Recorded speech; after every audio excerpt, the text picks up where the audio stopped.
ਜਸ TV ਦੇਖ ਰਹੇ ਤੁਸੀਂ, ਮੈਂ KP Singh to the point ਤੁਹਾਡਾ ਸਭ ਦਾ ਸਵਾਗਤ ਕਰਦਾ ਹਾਂ। ਕੱਚੇ ਅਧਿਆਪਕ ਯਾਨੀ ਕਿ ਆਰਜੀ ਅਧਿਆਪਕ ਉਹਨਾਂ ਨੂੰ ਪੱਕੇ ਕਰਨ ਦਾ ਕੰਮ ਸ਼ੁਰੂ ਹੋ ਚੁੱਕਿਆ। ਸਰਕਾਰ ਨੇ ਦਾਅਵਾ ਕਰਦੇ ਹੋਏ ਨੋਟੀਫਿਕੇਸ਼ਨ ਜਾਰੀ ਕੀਤਾ। ਅਧਿਆਪਕ ਦਿਵਸ ਮੌਕੇ ਕਹਿੰਦੇ ਅਸੀਂ ਐਲਾਨ ਕੀਤਾ ਸੀ ਤੇ ਹੁਣ ਨੋਟੀਫਿਕੇਸ਼ਨ ਕਰ ਦਿੱਤਾ। ਕਹਿੰਦੇ ਜੋ ਵਾਅਦਾ ਕੀਤਾ ਉਹ ਪੂਰਾ ਕਰਾਂਗੇ। ਇਸ ਦੇ ਨਾਲ ਹੀ ਮੁੱਖ ਮੰਤਰੀ ਨੇ ਵਧਾਈ ਦਿੱਤੀ ਹੈ ਤੇ ਮੁੱਖ ਮੰਤਰੀ ਨਾਲ ਖੁਸ਼ਖਬਰੀ ਸਾਂਝੀ ਕਰਦੇ ਹੋਏ ਅਰਵਿੰਦ ਕੇਜਰੀਵਾਲ ਨੇ ਵੀ ਟਵੀਟ ਕੀਤਾ। ਸਿੱਖਿਆ ਮੰਤਰੀ ਨੇ ਪ੍ਰੈਸ ਕਾਨਫਰੰਸ ਕੀਤੀ ਹੈ ਤੇ ਲੰਮਾ ਚੌੜਾ ਚਿੱਠਾ ਜਿਹੜਾ ਉਹ ਦੱਸਿਆ ਕਿ 36,000 ਮੁਲਾਜ਼ਮਾਂ ਨੂੰ ਪੱਕੇ ਕਰਨ ਦਾ ਜਿਹੜਾ ਰਾਹ ਹੈ ਉਹ ਅਸੀਂ ਪੱਧਰਾ ਕਰ ਰਹੇ ਹਾਂ। ਪਰ ਇਹਦੇ ਨਾਲ ਇੱਕ ਸਵਾਲ ਬਾਕੀ ਰਹਿ ਜਾਂਦਾ ਹੈ ਕਿ ਜਿਹੜੇ ਅਧਿਆਪਕ ਮੁਜ਼ਾਹਰਾ ਕਰਦੇ ਪਏ ਆ, ਜਿਹੜੇ ਟੈਂਕੀ ਤੇ ਚੜ੍ਹ ਜਾਂਦੇ ਆ, ਤੇ ਸਵਾਲ ਇੱਕੋ ਹੀ ਹੈ ਕਿ ਟੈਂਕੀ ਤੋਂ ਲੈਣਗੇ ਅਧਿਆਪਕ।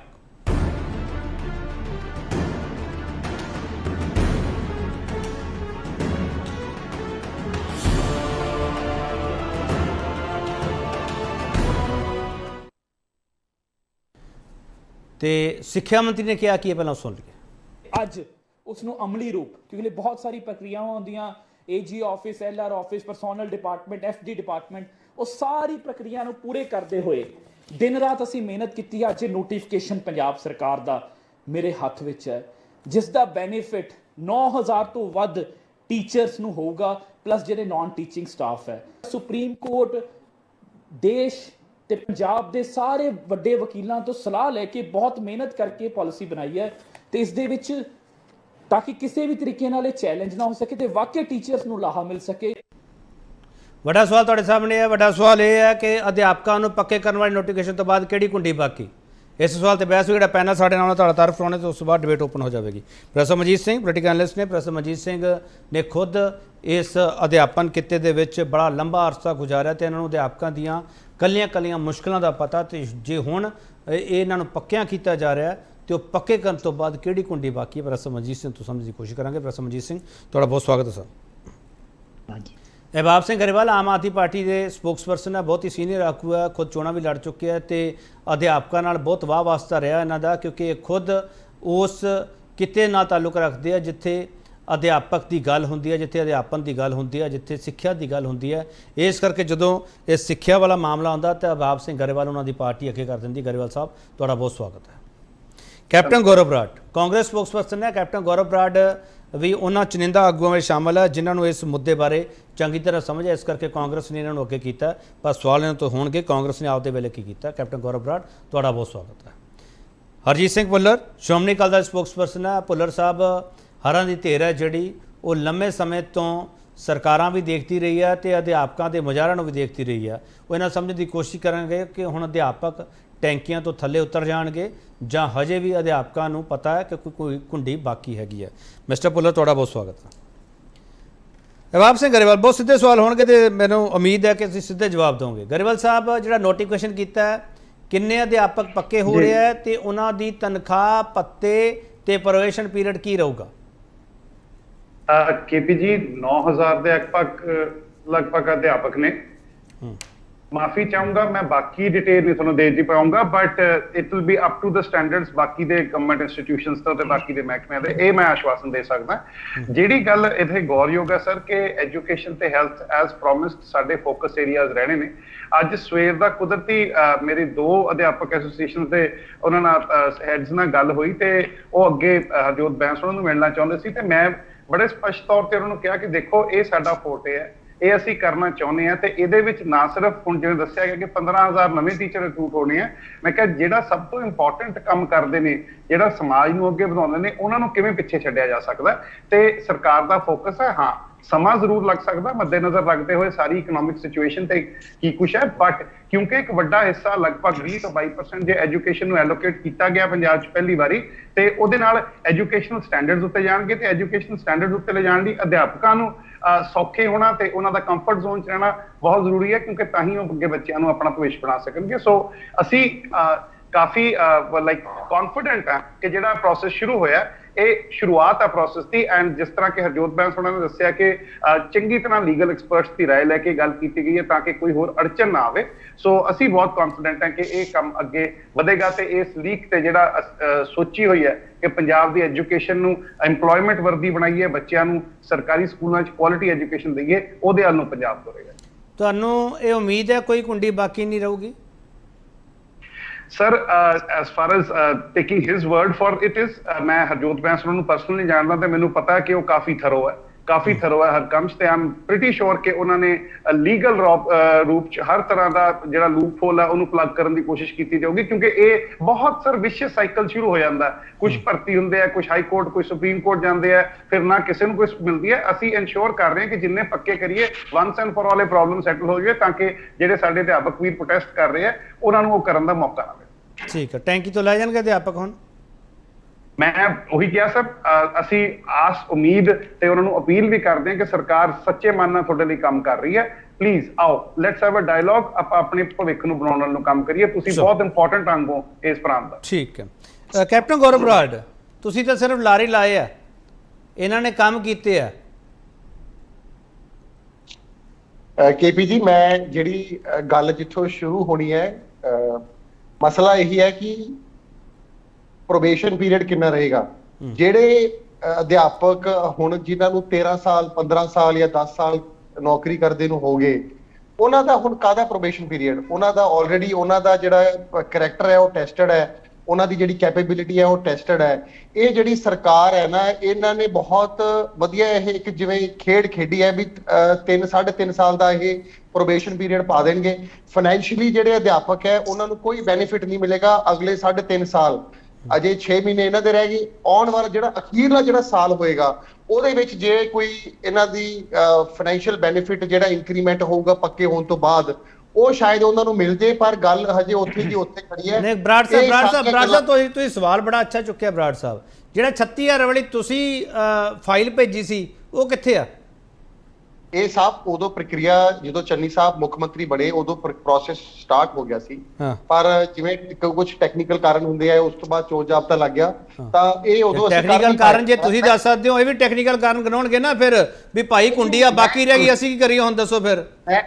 ਮੈਂ ਕੇਪੀ ਸਾਹਿਬ, ਮੈਂ ਇਹ ਨਹੀਂ ਕਹਿ ਰਿਹਾ, ਮੈਂ ਇਸ ਗੱਲ ਦਾ ਸਵਾਗਤ ਕਰਦਾ ਹਾਂ ਜੇ ਸਾਡੇ ਅਧਿਆਪਕ ਪੱਕੇ ਹੋ ਰਹੇ ਆ, ਸਾਡੇ ਵੀਰ ਸਾਡੇ ਨੌਜਵਾਨਾਂ ਨੂੰ ਰੋਜ਼ਗਾਰ ਮਿਲ ਰਿਹਾ, ਮੈਂ ਇਸ ਗੱਲ ਦੀ ਖੁਸ਼ੀ ਮਨਾਉਣਾ ਹੈ। ਪਰ ਮੈਂ ਇਹ ਗੱਲ ਕਹਿ ਰਿਹਾ ਕਿ ਉਹਨਾਂ ਨੂੰ ਪੱਕੇ ਹੋਣ ਦੇ ਨਾਤੇ ਉਹਨਾਂ ਨੂੰ ਪੂਰੀ ਤਨਖਾਹ ਵੀ ਮਿਲੇ, ਫਿਰ ਅਸੀਂ ਇਸ ਗੱਲ ਦੀ ਇਹਨਾਂ ਨੂੰ ਵਧਾਈ ਦੇਵਾਂਗੇ ਵੀ ਹਾਂ ਇਹਨਾਂ ਆਮ ਆਦਮੀ ਪਾਰਟੀ ਨੇ ਆਪਣਾ ਜਿਹੜਾ ਕੋਈ ਵਾਅਦਾ ਸੀ ਉਹ ਪੂਰਾ ਕੀਤਾ ਹੈ। ਪਰ ਜੇ ਉਹਨਾਂ ਨੂੰ ਉਹੀ 13-14 ਤੇ ਤੁਸੀਂ 3 ਸਾਲ 3.5 ਸਾਲ ਲਟਕਾਈ ਕੇ, ਫਿਰ ਤਾਂ ਗੱਲ ਉੱਥੇ ਦੀ ਉੱਥੇ ਹੀ ਹੈ। ਚਲੋ, ਮੈਂ ਆ ਰਿਹਾ ਮਿਸਟਰ ਗਰੇਵਾਲ, ਮੈਂ ਕੁੰਡੀ ਪ੍ਰੈਸ ਮਨਜੀਤ ਸਿੰਘ ਦੱਸਣਗੇ, ਮੈਂ ਅਗਲੇ ਸੈਗਮੈਂਟ 'ਚ ਇਹਨਾਂ ਕੋਲ ਆਊਂਗਾ। ਭੁੱਲਰ ਸਾਹਿਬ, ਸਰਕਾਰ ਦਾ ਕਿਤੇ ਦਾ ਸਵਾਗਤ ਕਰੋ ਨਾ, ਕਿ ਵਿਰੋਧ ਕਰਨ ਲਈ ਵਿਰੋਧ ਹੀ ਕਰੀ ਜਾਣਾ ਆਪਾਂ। ਜੇ ਅੱਜ ਉਹਨਾਂ ਨੇ ਕੁਝ ਪ੍ਰੋਮਿਸਿਸ ਆਪਣੇ ਅੱਗੇ ਕੀਤੇ ਆ ਭੁੱਲਰ ਸਾਹਿਬ, ਤੇ ਫਿਰ ਵੈਲਕਮ ਕਰੋ ਨਾ ਸਰਕਾਰ ਦਾ, ਕਿਉਂ ਨਹੀਂ ਕਰ ਪਾ ਰਹੇ? ਗੱਲ ਇਹ ਹੈ ਕੇਪੀ ਜੀ, ਵੀ ਜਿਹੜਾ 36 ਦਾ ਆંકੜਾ ਹੈ ਇਹ ਚੰਨੀ ਤੋਂ ਸਟਾਰਟ ਹੋਇਆ, ਅਖਬਾਰਾਂ ਦੀ ਸੁਰਖੀਆਂ ਬਣਿਆ, ਬੱਸਾਂ ਦੇ ਪਿੱਛੇ ਇਸ਼ਤਿਹਾਰਬਾਜ਼ੀ ਹੋਈ, ਉਸ ਤੋਂ ਬਾਅਦ ਆਮ ਆਦਮੀ ਪਾਰਟੀ ਆਈ, ਆਮ ਆਦਮੀ ਪਾਰਟੀ ਦੇ ਆਉਂਦੇ 36 ਦਾ ਆંકੜਾ ਫੇਰ ਉਸ ਤਰ੍ਹਾਂ ਹੀ ਆਇਆ। ਸਿਰਫ ਚੰਨੀ ਦੀ ਜਗ੍ਹਾ ਤੇ ਫੋਟੋ ਜਿਹੜੀ ਸੀ ਭਗਵੰਤ ਮਾਨ ਦੀ ਲੱਗ ਗਈ, ਤੇ ਹੁਣ ਦੁਬਾਰਾ 6 ਮਹੀਨਿਆਂ ਬਾਅਦ ਜਦੋਂ ਟੈਂਕੀਆਂ ਦੇ ਉੱਤੇ ਟੀਚਰ ਚੜ ਗਏ, ਫਿਰ ਇਹ 36 ਦਾ ਆંકੜਾ ਆਇਆ। ਹੁਣ ਕੱਲ ਤੋਂ ਫਿਰ ਇਸ਼ਤਿਹਾਰ ਲੱਗਣਗੇ, 10-15-20 ਕਰੋੜ ਰੁਪਈਆ ਜਿਹੜਾ ਹੈਗਾ ਇਸ਼ਤਿਹਾਰਾਂ ਤੇ ਲਾਇਆ ਜਾਏਗਾ ਵੀ 36,000 ਜਿਹੜਾ ਟੀਚਰ ਹੈ ਉਹਨੂੰ ਪੱਕੇ ਕਰ ਰਹੇ ਆ। ਦੇਖੋ, ਗੱਲ ਇਸ ਤਰ੍ਹਾਂ ਹੈਗੀ ਹੈ ਵੀ ਆਮ ਆਦਮੀ ਪਾਰਟੀ ਦੇ ਜਿਹੜੀਆਂ ਨੋਟੀਫਿਕੇਸ਼ਨ ਨੇ, ਜਿਹੜੇ ਵਾਅਦੇ ਨੇ, ਜਿਹੜੀਆਂ ਗੱਲਾਂ ਇਹ ਪੂਰੀਆਂ ਕਰਨ ਦੀ ਗੱਲ ਕਰਦੇ ਨੇ, ਉਹ ਅੰਕਲ ਚਿਪਸ ਦੇ ਪੈਕੇਟ ਵਾਂਗੂ ਹੈ। ਚਿਪਸ ਥੋੜੇ ਜਿਹੇ ਨੇ ਤੇ ਹਵਾ ਬਹੁਤ ਹੈ ਉਹਦੇ 'ਚ, ਜਦੋਂ ਲਿਫਾਫਾ ਖੁੱਲਦਾ ਉਦੋਂ ਹੀ ਪਤਾ ਲੱਗਦਾ ਵਿੱਚ ਹੈ ਕੀ ਸੀਗਾ। ਭੁੱਲਰ ਸਾਹਿਬ ਅੱਜ ਤੁਸੀਂ ਦੋ ਗੱਲਾਂ ਬਹੁਤ ਇੰਪੋਰਟੈਂਟ ਕਹੀਆਂ। ਇੱਕ ਅੰਕਲ ਚਿਪਸ ਦਾ ਪੈਕੇਟ ਤੁਸੀਂ ਕਹਿ ਗਏ, ਇੱਕ 36 ਦਾ ਆંકੜਾ ਕਹਿ ਗਏ।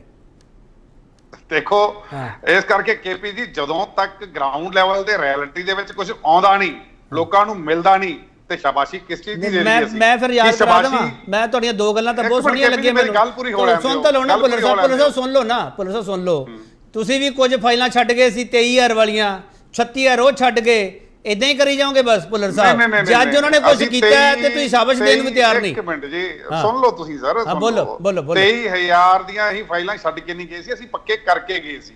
ਤੇ ਜਿਹੜੇ ਇੱਥੇ ਸਾਡੇ ਕਾਂਗਰਸ ਦੇ ਨੁਮਾਇੰਦੇ ਬੈਠੇ ਨੇ, ਸਰਕਾਰ ਆਉਣਾ ਜਿਹੜੀ ਸੀ ਨੋਟੀਫਿਕੇਸ਼ਨ ਖਾਰਜ ਕਰ ਦਿੱਤੀ ਗਈ ਸੀ। ਉਹ ਕੈਪਟਨ ਸਾਹਿਬ ਦੇ ਬਲੱਡ 'ਚ ਹੈ, ਉਹਨਾਂ ਦੇ DNA 'ਚ ਹੈ। ਜਦੋਂ ਪਹਿਲੀ ਵਾਰੀ ਮੁੱਖ ਮੰਤਰੀ ਬਣੇ ਸੀ, ਉਹਨਾਂ ਨੇ PCS ਅਫਸਰਾਂ ਦੀਆਂ ਭਰਤੀਆਂ ਵੀ ਬੰਦ ਕਰਤੀਆਂ ਸੀ।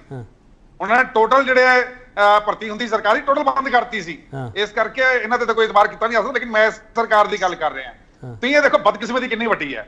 ਜਿਨ੍ਹਾਂ ਟੀਚਰਾਂ ਨੂੰ ਇਹ ਕਹਿੰਦੇ ਅਸੀਂ ਪੱਕੇ ਕਰਨ ਜਾ ਰਹੇ ਹਾਂ, ਉਹਨਾਂ ਦੀ ਮਿਹਨਤ ਸਦਕਾ, ਕੱਚੇ ਹੋਣ ਦੇ ਬਾਵਜੂਦ ਹਿੰਦੁਸਤਾਨ ਦੇ ਵਿੱਚੋਂ ਦੀ 1 ਨੰਬਰ ਦੇ ਉੱਤੇ ਆਇਆ ਸਾਰਾ ਕੁਝ। ਔਰ ਇਸ਼ਤਿਹਾਰ ਕਿਹਦਾ ਦਿੱਤਾ ਜਾ ਰਿਹਾ? ਪੰਜਾਬ ਦੇ ਪੈਸੇ ਦੇ ਉੱਤੇ। ਇਹ ਜਿਹੜਾ ਪੁਆਇੰਟ ਹੈ ਮੈਂ ਲੈ ਕੇ ਆ ਰਿਹਾ ਭੁੱਲਰ ਸਾਹਿਬ, ਇਹ ਪੁਆਇੰਟ ਲੈ ਕੇ ਆ ਰਿਹਾ। ਮੈਂ ਛੋਟਾ ਬ੍ਰੇਕ ਲੈ ਲਵਾਂ। ਮੈਂ ਆ ਰਿਹਾ ਕਿ ਟੈਂਕੀ ਤੋਂ ਲੈ ਜਾਣਗੇ ਅਧਿਆਪਕ। ਸਾਡਾ ਸਵਾਲ ਇਹੀ ਹੈ, ਵਾਪਸ ਆ ਰਹੇ।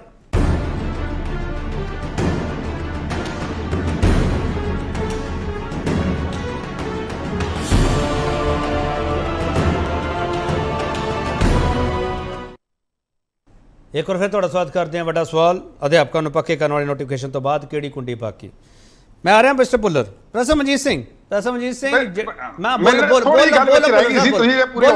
ਭੁੱਲਰ ਸਾਹਿਬ, ਬੋਲੋ, ਗੁੱਸਾ ਨਾ ਕਰਿਆ ਕਰੋ, ਬੋਲੋ। ਅਧਿਆਪਕਾਂ ਦੀ ਗੱਲ ਕਰ ਰਿਹਾ ਮੈਂ, ਬੋਲੋ। ਮੈਂ ਹਾਂ, ਬਦਕਿਸਮਤੀ ਹੈ ਸਾਡੀ ਕਿ ਜਿਨ੍ਹਾਂ ਟੀਚਰਾਂ ਨੇ, ਜਿਨ੍ਹਾਂ ਅਧਿਆਪਕਾਂ ਨੇ ਕੱਚੇ ਹੁੰਦਿਆਂ ਹੋਇਆਂ ਵੀ ਟੈਂਕੀਆਂ ਚੜ੍ਹਨ ਦੇ ਬਾਵਜੂਦ ਵੀ ਜਿਹੜਾ ਹੈਗਾ ਪੜ੍ਹਾਈ ਚੰਗੀ ਕਰਾਈ ਤੇ ਪਹਿਲੇ ਨੰਬਰ ਉੱਤੇ ਆਏ, ਤੇ ਉਹਨਾਂ ਦੀ ਤੇ ਇੱਕ ਸੁੱਕੀ ਵਧਾਈ ਨਹੀਂ ਦਿੱਤੀ ਗਈ। ਲੇਕਿਨ ਜਿਨ੍ਹਾਂ ਦਾ ਕੁਝ ਆਇਆ ਨਹੀਂ, ਉਹਨਾਂ ਦੇ ਇਸ਼ਤਿਹਾਰ ਜਿਹੜੇ ਕਰੋੜਾਂ ਰੁਪਏ ਜਿਹੜੇ ਹੈਗੇ ਦੂਜੀਆਂ ਸਟੇਟਾਂ 'ਚ ਜਾ ਕੇ ਤੇ ਦਿੱਤੇ ਜਾ ਰਹੇ ਆ। ਸਾਡੇ ਚਲੋ ਫਿਰ ਭੁੱਲਰ ਸਾਹਿਬ, ਫਿਰ ਇੱਕ ਮੇਰੀ ਗੱਲ ਮੰਨ ਲਓ। ਭੁੱਲਰ ਸਾਹਿਬ ਮੇਰੀ ਇੱਕ ਗੱਲ ਭੁੱਲਰ ਸਾਹਿਬ ਮੇਰੀ ਗੱਲ ਹੀ ਮੰਨ ਲਓ ਨਾ, ਇੱਕ ਮੇਰੀ ਗੱਲ ਹੀ ਮੰਨ ਲਓ। ਫਿਰ ਉਹ ਪਿਛਲੀ ਸਰਕਾਰ ਨੂੰ ਵਧਾਈ ਦੇ ਦਿਓ ਜਿਨ੍ਹਾਂ ਦੇ ਵੇਲੇ ਨੰਬਰ 1 ਰੈਂਕ ਆਇਆ ਸੀ ਪੰਜਾਬ ਦਾ, ਉਹ ਵੀ ਵਧਾਈ ਨਹੀਂ ਦਿੱਤੀ ਤੁਸੀਂ। ਮੈਂ ਉਹਨਾਂ ਨੂੰ ਵਧਾਈ ਦਿੰਦਾ ਜੀ, ਬਿਲਕੁਲ ਉਹਨਾਂ ਨੂੰ ਵਧਾਈ ਦੇ ਪਾਤਰ ਨੇ। ਚਲੋ ਉਹਨਾਂ ਨੇ ਮਿਹਨਤ ਕਰਵਾਈ, ਨੰਬਰ 1 ਤੇ ਆਏ, ਮੰਨ ਲੈਂਦੇ ਅਸੀਂ ਉਸ ਗੱਲ ਇਹ ਤਾਂ ਡਿਨਾਈ ਨਹੀਂ ਕਰਦੇ। ਇਹਨਾਂ ਟੀਚਰਾਂ ਨੂੰ ਸ਼ਾਬਾਸ਼ੀ ਦਿੰਦੇ, ਇਹਨਾਂ ਦੀ ਮਿਹਨਤ ਸਦਕਾ ਇਹ ਸਾਰਾ ਕੁਝ ਹੋਇਆ। ਦੂਜੀ ਗੱਲ, ਤੁਸੀਂ ਇਹ ਦੇਖੋ ਵੀ ਅਜੇ ਤੱਕ ਉਹ ਇੰਨੇ ਸਾਲਾਂ ਤੋਂ ਕੱਚੇ ਅਧਿਆਪਕ ਹੁੰਦਿਆਂ ਹੋਇਆਂ ਵੀ ਘੱਟ ਪੈਸਿਆਂ ਦੇ ਵਿੱਚ ਵੀ ਲੋਕ ਬੱਚਿਆਂ ਨੂੰ ਪੜ੍ਹਾ ਕੇ ਪੰਜਾਬ ਨੂੰ ਪਹਿਲੇ ਸਿਖਰ ਤੇ ਲੈ ਕੇ ਆਉਂਦੇ ਆ, ਤੇ ਫਿਰ ਉਹਨਾਂ ਨੂੰ ਪ੍ਰੋਬੇਸ਼ਨ ਪੀਰੀਅਡ ਤੇ ਰੱਖਿਆ ਜਾ ਰਿਹਾ। ਹੁਣ ਉਹਨਾਂ ਨੂੰ ਪ੍ਰੋਬੇਸ਼ਨ ਪੀਰੀਅਡ ਰੱਖਣ ਦੀ ਕੀ ਲੋੜ ਹੈ? ਚਲੋ ਸਿੱਧੇ ਤੁਸੀਂ ਪੱਕੇ ਕਰਕੇ ਉਹਨਾਂ ਦੇ ਅਧਿਆਪਕਾਂ ਨੂੰ ਔਨ ਰੋਲ ਲੈ ਕੇ ਆਓ, ਉਹਨਾਂ ਨੂੰ ਦਿਖਾ ਦਿਓ ਜਿਹੜਾ ਤੁਸੀਂ ਵਾਅਦਾ ਕਰਕੇ ਆਏ ਹੋ। ਚਲੋ ਹੁਣ ਭੱਜ ਕਿਉਂ ਰਹੇ ਉਸ ਵਾਅਦੇ ਤੋਂ? ਚਲੋ ਠੀਕ ਹੈ। ਪ੍ਰੋਫੈਸਰ ਮਨਜੀਤ ਸਿੰਘ, ਜਿਨ੍ਹਾਂ ਅਧਿਆਪਕਾਂ ਦੇ ਡੰਡੇ ਪਏ ਆ ਪਿਛਲੇ ਦਿਨਾਂ ਦੇ ਵਿੱਚ, ਜਿਨ੍ਹਾਂ ਅਧਿਆਪਕਾਂ ਦੇ ਜ਼ਖਮ ਹਜੇ ਵੀ ਹਰੇ ਆ, ਪ੍ਰੋਫੈਸਰ ਮਨਜੀਤ ਸਿੰਘ, ਕੀ ਉਹਨਾਂ ਜ਼ਖਮਾਂ ਤੇ ਮਲਮ ਲੱਗ ਜੂਗੀ? ਪ੍ਰੋਫੈਸਰ ਮਨਜੀਤ ਸਿੰਘ, ਥੋੜਾ ਬਹੁਤ ਰਾਜਨੀਤਿਕ ਤੌਰ ਤੇ ਕੁਛ ਨਾ ਕੁਛ ਕਰਨਾ ਪਊਗਾ ਕਿਉਂਕਿ ਕੁਛ ਟੀਚਰ ਭਰਤੀ, ਮੈਨੂੰ ਲੱਗਦਾ ਸੀ ਅਬਾਬ ਗਰੇਵਾਲ ਉਹ ਦੱਸਣਗੇ ਕਿ ਜਿਹੜੇ 6635 ETT ਟੀਚਰ ਸੀ ਜਿਹੜੇ ਪਿਛਲੀ ਵਾਰੀ ਐਡਵਰਟਾਈਜ਼ਮੈਂਟ ਹੋ ਕੇ ਸਾਰਾ ਕੁਝ ਪ੍ਰੋਸੈਸ ਹੋ ਗਿਆ ਸੀ, ਉਹਨਾਂ ਦੀਆਂ ਅਪੁਆਇੰਟਮੈਂਟ ਨਹੀਂ ਸੀ ਹੋਈਆਂ। 3,500 ਟੀਚਰ ਉਹਨਾਂ ਚੋਂ ਅਪੁਆਇੰਟ ਹੋਏ ਆ। ਕੁਛ ਪਿਛਲੇ 10 ਸਾਲਾਂ ਦੇ 15,000 ਦੇ ਕਰੀਬ ਇਹੋ ਜਿਹੇ ਟੀਚਰ ਹੈਗੇ ਜਿਹੜੇ ਕੱਚੇ ਟੀਚਰ ਆ, ਉਹਨਾਂ ਚੋਂ ਵੀ ਅੱਧ ਪਚੱਦੇ ਨੂੰ, ਜਿਨ੍ਹਾਂ ਨੇ 10 ਸਾਲ ਤੋਂ ਉੱਪਰ ਦਾ ਪੀਰੀਅਡ ਲਗਾਤਾਰ ਕਰ ਲਿਆ, ਉਹਨਾਂ ਨੂੰ ਅਪੁਆਇੰਟਮੈਂਟ ਹੋ ਗਈਆਂ। ਉੱਥੇ ਹੁਣ ਪਵਾੜਾ ਕੀ ਇਹ ਪੈ ਗਿਆ, ਅੱਧੇ ਜਿਸ ਤਰ੍ਹਾਂ ETT ਵਾਲੇ ਆ ਉਹ ਬਾਕੀ ਦੇ ਵੇਟ ਕਰ ਰਹੇ ਵੀ ਸਾਡੀ ਵਾਰੀ ਕਦੋਂ ਆਊ। ਇਸੇ ਤਰੀਕੇ ਨਾਲ ਅੱਧੇ ਜਿਹੜੇ ਕੱਚੇ ਸੀਗੇ, ਜਿਹੜੇ 10 ਸਾਲਾਂ ਤੋਂ ਉੱਪਰ ਵਾਲੇ, ਉਹਨਾਂ ਨੂੰ ਤੇ ਮਿਲ ਗਿਆ, 10 ਸਾਲ ਵੇਟ ਕਰਨਾ ਪਿਆ ਉਹਨਾਂ ਨੂੰ। ਜਿਨ੍ਹਾਂ ਦੇ 9 ਸਾਲ 8 ਸਾਲ ਜਾਂ 7 ਸਾਲ ਹੋਏ ਆ, ਉਹ ਹੁਣ ਉਹ ਪਰੇਸ਼ਾਨ ਆ, ਉਹ ਟੈਂਕੀਆਂ ਤੇ ਚੜੇ ਹੋਇਆ। ਤੇ ਕੋਈ ਨਾ ਚੱਜ ਨਾ ਪਾਲਿਸੀਆਂ। PTI ਵਾਲੇ, ਉੱਥੇ PTI ਵਾਲੇ ਤੇ ਟੈਂਕੀ ਤੇ ਸੀਗੀ ਇੱਕ ਲੇਡੀ ਟੀਚਰ, ਤੇ ਇਲੈਕਸ਼ਨਾਂ ਦੇ ਦੌਰਾਨ ਕੇਜਰੀਵਾਲ ਨੇ ਉਹਨਾਂ ਨੂੰ ਲਾ ਕੇ ਆਪਣੀ ਭੈਣ ਬਣਾਇਆ, ਉਹ ਫੇਰ ਮਾਰਾਂ ਖਾਂਦੀ ਫਿਰਦੀ ਅਜੇ ਵੀ। ਇਸ ਕਰਕੇ ਉਹ ਭੈਣ ਦਾ ਤੇ ਖਿਆਲ ਰੱਖ ਲੈਣ ਇਹ ਸਰਕਾਰ, ਬਾਕੀ ਦਾ ਕਿਸੇ ਦਾ ਨਹੀਂ ਰੱਖਣਾ। ਤੇ ਉਹਨਾਂ ਦੇ ਉੱਤੇ ਜਿਹੜਾ ਘਟਾਓ 665 ਟੀਚਰ ਆ ਉਹ ਵੀ। ਇਸ ਲਈ ਮੈਂ ਕਿੰਨਾ ਦਾ ਨਾਂ ਗਿਣਾਵਾਂ। ਇਸੇ ਤਰੀਕੇ ਨਾਲ ਇੱਕ ਸੁਰਿੰਦਰਪਾਲ ਸਿੰਘ 3-4 ਮਹੀਨੇ ਟਾਵਰ ਤੇ ਗੁਰਦਾਸਪੁਰ ਦਾ ਟੀਚਰ ਸੀ, ਚੜਿਆ ਰਿਹਾ ਸੀ। ਉਹ 2364 ਪੋਸਟਾਂ ਦਾ ਮਾਮਲਾ ਹੈਗਾ। ਉਹ ਚਲਾ ਗਿਆ ਕੋਰਟ ਵਿੱਚ। ਕੋਰਟ ਹੁਣ ਕਹਿੰਦੀ ਹੈ ਕਿ ਉਹਨਾਂ ਨੂੰ ਤੁਸੀਂ ਤਾਂ ਸਾਡੀ ਵੱਲੋਂ ਕਲੀਅਰ ਹੈ, ਤੁਸੀਂ ਉਹਨਾਂ ਨੂੰ ਮੈਰਿਟ ਬਣਾ ਕੇ ਤੇ ਦਿਓ, ਉਹਨਾਂ ਨੂੰ ਨੌਕਰੀਆਂ ਦਿਓ। ਤੇ ਹੋਇਆ ਇੰਜ ਕਿ ਇਹਦਾ ਪ੍ਰੋਸੈਸ, ਉਹ ਬੰਦਾ ਜਿਹਨੇ ਸਾਰਾ ਕੁਝ ਕਰਵਾਇਆ ਉਹ ਓਵਰੇਜ ਹੋ ਗਿਆ, ਉਹਨੂੰ ਫਿਰ ਨਹੀਂ ਲੈਟਰ ਮਿਲਣੀ। ਜਾਣੀ ਇੰਨੀ ਧਾਂਦਲੀ। ਮੈਂ ਕਿਹਦੀ ਗੱਲ ਕਰਾਂ, ਮੈਂ ਤੁਹਾਨੂੰ ਇੱਕ ਸੈਂਪਲ ਦਿੱਤਾ ਕਿ ਕੀ ਧਰਾਤਲ ਦੇ ਉੱਤੇ ਹੋ ਰਿਹਾ। ਟੀਚਰਾਂ ਦਾ ਦੁਖਾਂਤ ਕੀ ਆ ਕਿ ਉਹ ਵਿਚਾਰੇ ਕਦੀ ਪਹਿਲਾਂ ਮੋਹਾਲੀ 'ਚ ਜਾਂਦੇ ਸੀ, ਫਿਰ ਉਹ ਮੋਹਾਲੀ 'ਚ ਬੜੀ ਦੇਰ ਮੈਂ ਉਹਨਾਂ ਦੇ ਟੀਚਰਾਂ ਦੇ ਡੰਡੇ ਵੀ ਨਾਲ ਖਾਂਦੇ ਵੀ ਰਹੇ ਆ ਤੇ ਮਾਰਦਿਆਂ ਦੇ ਦੇਖਦੇ ਵੀ ਰਹੇ ਆ। ਇੱਥੇ ਉਹ 6-6 ਮਹੀਨੇ ਸਾਲ ਬਹਿੰਦੇ ਸੀਗੇ। ਫਿਰ ਉਹ ਜਦ ਪਟਿਆਲੇ ਲੱਗੇ ਰਹੇ ਪਿਛਲੇ 5 ਸਾਲ, ਤੇ ਹੁਣ ਉਹ ਸੰਗਰੂਰ ਲੱਗੇ ਹੋਏ ਆ, ਤੇ ਵਿੱਚੇ ਹੋ ਸਕਦਾ ਲੁਧਿਆਣੇ ਵੀ ਜਾਇਆ ਕਰਨਗੇ। ਦੂਜੀ ਗੱਲ ਮੈਂ ਕਹਿੰਦਾ, ਜਿਹੜੀ ਤੁਸੀਂ ਅੱਜ ਸਾਨੂੰ ਇੰਟਰਵਿਊ ਸੁਣਾਈ ਹੈ ਹਰਜੋਤ ਬੈਂਸ ਹੁਣਾਂ ਦੀ, ਕਿਵੇਂ ਭਰੋਸਾ ਕਰਨ ਲੋਕ, ਬੜਾ ਔਖਾ ਹੋ ਗਿਆ।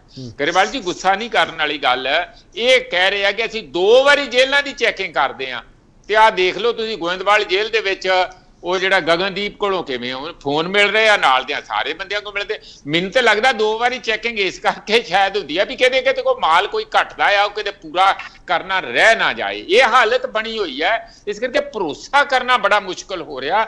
ਆਮ ਜਨਤਾ ਨੂੰ ਤੁਸੀਂ ਜੋ ਵੀ ਹੈ ਵਾਅਦੇ ਉਨੇ ਕੀ ਕਰੀਏ ਜਾਂ ਜਿਹੜੇ ਨਿਭਾ ਹੋਣ ਪ੍ਰਸਮਜੀਤ ਸਿੰਘ ਹਰਜੋਤ ਸਿੰਘ ਬੈਂਸ ਖੁਦ ਵਕੀਲ ਹੈ।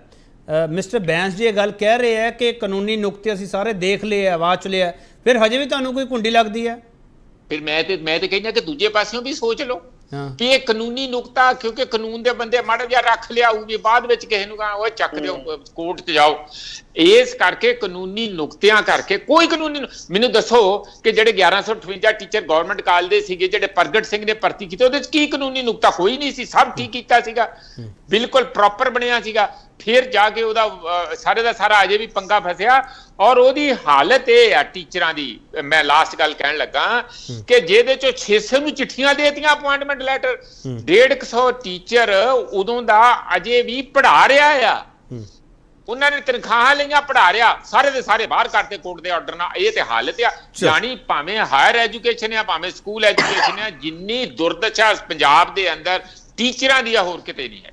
ਚਲੋ ਅਹਿਬਾਬ ਗਰੇਵਾਲ, ਮੈਂ ਇੱਕ ਵੈਸੇ ਸਲਾਹ ਦੇ ਸਕਦਾ ਤੁਹਾਨੂੰ, ਮੰਨਣੀ ਨਾ ਮੰਨੀ ਤੁਹਾਡੀ ਮਰਜ਼ੀ ਹੈ। ਤੁਸੀਂ ਉਦੋਂ ਤੱਕ ਕੋਈ ਇਸ਼ਤਿਹਾਰ ਨਾ ਦਿਓ ਕਿ ਅਸੀਂ ਇੰਨੇ ਟੀਚਰ ਪੱਕੇ ਕਰਤੇ ਜਦੋਂ ਤੱਕ ਤੁਹਾਨੂੰ ਪੂਰਾ ਸ਼ੋਰ ਨਾ ਹੋ ਜਾਵੇ, ਪੂਰਾ ਪੱਕਾ ਨਾ ਹੋ ਜਾਵੇ ਕਿ ਇਹਨਾਂ ਟੀਚਰਸ ਦੀ ਨਿਯੁਕਤੀ ਨੂੰ ਚੈਲੰਜ ਨਹੀਂ ਹੋਊਗਾ। ਅਹਿਬਾਬ ਗਰੇਵਾਲ ਕੇਪੀ ਜੀ, ਮੈਂ ਇੱਕ ਛੋਟੀ ਜਿਹੀ ਗੱਲ, ਚਲੋ ਤੁਹਾਡਾ ਸੁਝਾਅ ਬਹੁਤ ਵਧੀਆ, ਮੈਂ ਪਰ ਥੋੜੀ ਜਿਹੀ ਟਿੱਪਣੀ ਕਰਨੀ ਚਾਹੂੰਗਾ। ਦੇਖੋ, ਕਾਂਗਰਸ ਲਈ ਤਾਂ ਉਹਨਾਂ ਦਾ ਰਾਜ ਹੀ ਸ਼ੁਰੂ ਅਖੀਰਲੇ 6 ਮਹੀਨਿਆਂ 'ਚ ਹੋਇਆ। ਪਹਿਲਾਂ 4.5 ਸਾਲ, ਜਿਵੇਂ 2014 ਤੋਂ ਪਹਿਲਾਂ ਹਿੰਦੁਸਤਾਨ ਆਜ਼ਾਦ ਨਹੀਂ ਸੀ ਬੀਜੇਪੀ ਲਈ, ਉਦਾਂ ਕਾਂਗਰਸ ਦਾ ਪੰਜਾਬ 'ਚ ਰਾਜ ਨਹੀਂ ਸੀ 4.5 ਸਾਲ। ਚਲੋ ਕੋਈ ਗੱਲ ਨਹੀਂ।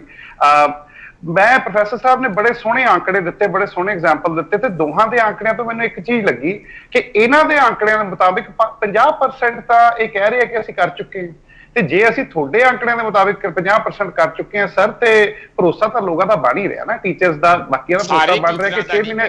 ਪ੍ਰੈਸਰ ਪਲੀਜ਼ ਪ੍ਰੈਸ ਸਾਹਿਬ, ਮੈਂ ਤੁਹਾਡੀ ਗੱਲ ਮੰਨ ਗਿਆ, ETT PDI ABCD ਸਾਰੇ ਮੈਂ ਮੰਨਦਾ ਤੁਹਾਡੀ ਗੱਲ। ਮੈਨੂੰ ਅੱਜ ਸਵੇਰੇ ਜਿਹੜੇ ਮੈਰੀਟੋਰੀਅਸ ਟੀਚਰ ਯੂਨੀਅਨ ਦੇ ਹੈੱਡ ਸੀ ਉਹਨਾਂ ਨਾਲ ਗੱਲ ਹੋਈ, ਉਹ ਕਹਿੰਦੇ ਜੀ ਸਾਡੇ ਪੱਕੇ ਕਰੋ, ਸਾਨੂੰ ਤਨਖਾਹ ਵੈਸੇ ਜ਼ਿਆਦਾ ਮਿਲ ਰਹੀ ਹੈ, ਜਿਹੜੀ ਸਾਨੂੰ ਏਦਾਂ ਮਿਲ ਰਹੀ ਹੈ ਨਾ, ਤਨਖਾਹ ਜ਼ਿਆਦਾ ਮਿਲ ਰਹੀ, ਪਰ ਅਸੀਂ ਪੱਕੇ ਹੋਣਾ ਚਾਹੁੰਦੇ ਹਾਂ।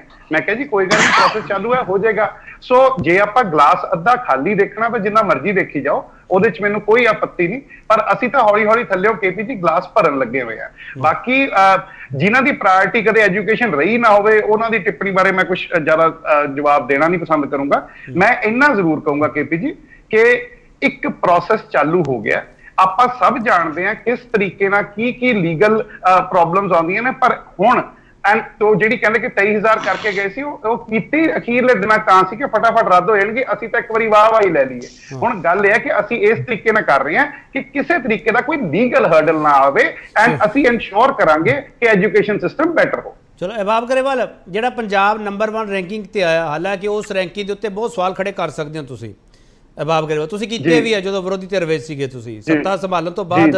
ਮੈਂ ਅੱਜ ਤੁਹਾਡਾ ਰਿਐਕਸ਼ਨ ਜਾਨਣਾ ਚਾਹੁੰਦਾ, ਉਹਨਾਂ ਅਧਿਆਪਕਾਂ ਨੂੰ ਅਧਿਆਪਕ ਦਿਵਸ ਤੇ ਤੁਸੀਂ ਸਨਮਾਨਿਤ ਕਰਦੇ ਪਏ ਹੋ, ਅਧਿਆਪਕ ਦਿਵਸ ਮੌਕੇ ਕੀਤਾ ਵਾਅਦਾ ਨੋਟੀਫਿਕੇਸ਼ਨ ਦੇ ਰੂਪ ਵਿੱਚ ਤੁਸੀਂ ਲਾਗੂ ਕਰਦੇ ਪਏ ਹੋ, ਤੁਸੀਂ ਨੰਬਰ 1 ਦੇ ਲਈ ਜਿਹੜੀ ਉਹਨਾਂ ਨੇ ਮਿਹਨਤ ਕੀਤੀ ਉਹਨਾਂ ਨੂੰ ਸ਼ਾਬਾਸ਼ੀ ਦੇਣਾ ਚਾਹੁੰਦੇ ਹੋ ਗਰੇਵਾਲ ਸਾਹਿਬ ਜਾਂ ਨਹੀਂ?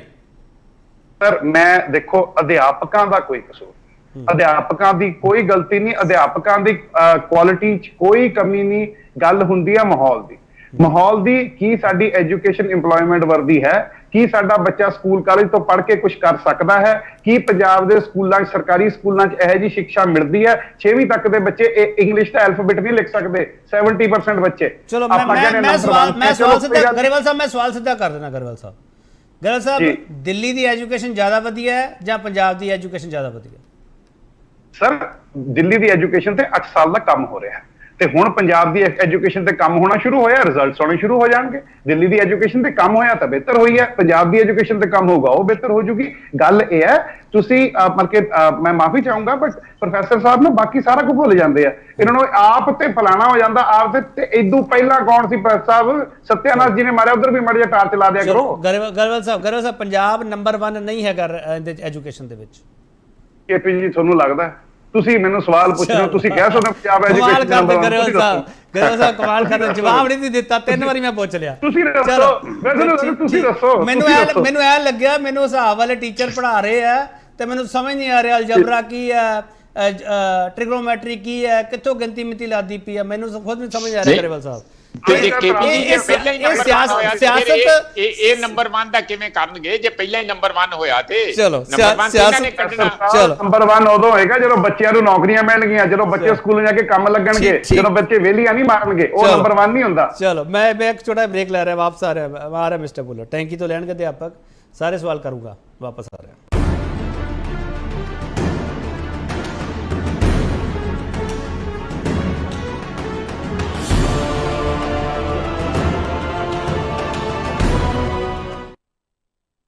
ਇੱਕ ਵਾਰ ਫਿਰ ਤੁਹਾਡਾ ਸਵਾਗਤ ਕਰਦੇ ਹਾਂ। ਵੱਡਾ ਸਵਾਲ ਤੁਹਾਡੇ ਸਾਹਮਣੇ ਹੈ, ਅਧਿਆਪਕਾਂ ਨੂੰ ਪੱਕੇ ਕਰਨ ਵਾਲੀ ਨੋਟੀਫਿਕੇਸ਼ਨ ਤੋਂ ਬਾਅਦ ਕਿਹੜੀ ਕੁੰਡੀ ਬਾਕੀ? ਹਾਂ ਮਿਸਟਰ ਬੁੱਲਰ, ਕੀ ਕਹਿਣਾ ਚਾਹ ਰਹੇ ਹੋ? ਦੇਖੋ ਗੱਲ ਇਸ ਤਰ੍ਹਾਂ KP ਜੀ, ਬੜਾ ਅਫਸੋਸ ਹੁੰਦਾ ਹੈ ਕਿ ਜਦੋਂ ਲੋਕ ਆਪਣਾ ਜ਼ਮੀਰ ਮਾਰ ਕੇ ਆਪਣੀ ਸਪਾਈਨ ਨੂੰ ਬਿਲਕੁਲ ਹੀ ਗੰਡੋਏ ਵਰਗੀ ਕਰਕੇ ਤੇ ਉਸ ਤੋਂ ਬਾਅਦ ਗੱਲ ਕਰਨਾ ਜਦੋਂ ਆ ਕੇ ਟੀਵੀ ਤੇ ਬੜਾ ਅਫਸੋਸ ਹੁੰਦਾ ਹੈ। ਮੈਂ ਅਬਾਬ ਗਰੇਵਾਲ ਸਾਹਿਬ ਦੀ ਬੜੀ ਇੱਜ਼ਤ ਕਰਦਾ, ਲੇਕਿਨ ਇਸ ਗੱਲ ਦੇ ਉੱਤੇ ਮੈਂ ਜ਼ਰੂਰ ਕਹੂੰਗਾ, ਇੱਕ ਪਾਸੇ ਤੇ ਕਿਹਾ ਜੀ ਕਿ ਸਾਡੇ ਟੀਚਰਾਂ ਦਾ ਕਸੂਰ ਨਹੀਂ, ਤੇ ਦੂਜੇ ਪਾਸੇ ਕਹਿੰਦੇ ਸਟੂਡੈਂਟਸ ਨੂੰ ABC ਨਹੀਂ ਆਉਂਦੀ, ਤੇ ਫਿਰ ਉਹ ਪੜਾਉਣਾ ਤੇ ਟੀਚਰਾਂ ਨੇ ਹੈ ਕਿ ਮੰਤਰੀ ਨੇ ਜਾ ਕੇ ਤੇ ਪੜਾਉਣਾ ਨਹੀਂ। ਤੇ ਦੂਸਰੀ ਗੱਲ ਜਿਹੜੀ ਹੈਗੀ ਹੈ, ਮੈਨੂੰ ਅਬਾਬ ਗਰੇਵਾਲ ਸਾਹਿਬ ਕੋਲ ਇੱਕ ਜਵਾਬ ਲੈ ਦਿਓ, ਤੁਸੀਂ ਇੱਕ ਮੁਆਫਰਾ ਕਿ ਬੜੀ ਗੱਲ ਕਰਦੇ ਆ ਔਰ ਦੂਸਰਿਆਂ ਨੂੰ ਤੇ ਐਂ ਸਮਝਦੇ ਆ, ਚਾਹੇ ਉਹ ਕਾਂਗਰਸ ਹੈ, ਚਾਹੇ ਅਕਾਲੀ ਦਲ ਹੈ, ਜਾਂ ਇੱਥੇ BJP ਵਾਲੇ ਹੈ ਨਹੀਂ, ਜੇ ਉਹ ਵੀ ਹੁੰਦੇ ਤੇ ਇਹਨਾਂ ਨੇ ਐਂ ਕਹਿਣਾ ਸੀਗਾ ਵੀ ਇਹਨਾਂ ਦੇ ਪੱਲੇ ਹੀ ਕੱਖ ਨਹੀਂ, ਇਹਨਾਂ ਦੇ ਕੁਛ ਹੀ ਨਹੀਂ, ਸਭ ਕੁਝ ਅਸੀਂ ਹੀ ਕਰ ਰਹੇ ਹਾਂ, ਅਸੀਂ ਕਰਨਾ ਹੈ। ਮੈਨੂੰ ਇਹਨਾਂ ਦੱਸ ਦੇਣ ਕਿ ਪਿਛਲੇ 6 ਮਹੀਨਿਆਂ ਦੇ ਵਿੱਚ 117 ਕੌਂਸਟੀਟਿਊਂਸੀਆਂ ਦੇ ਨਾਲ ਇਲੈਕਸ਼ਨ ਲੜੀ ਸੀਗੀ, 92 ਇਹਨਾਂ ਦੇ MLA ਜਿੱਤ ਕੇ ਆਏ, ਉਹਨਾਂ ਚੋਂ ਇੱਕ ਮੁੱਖ ਮੰਤਰੀ ਬਣਿਆ।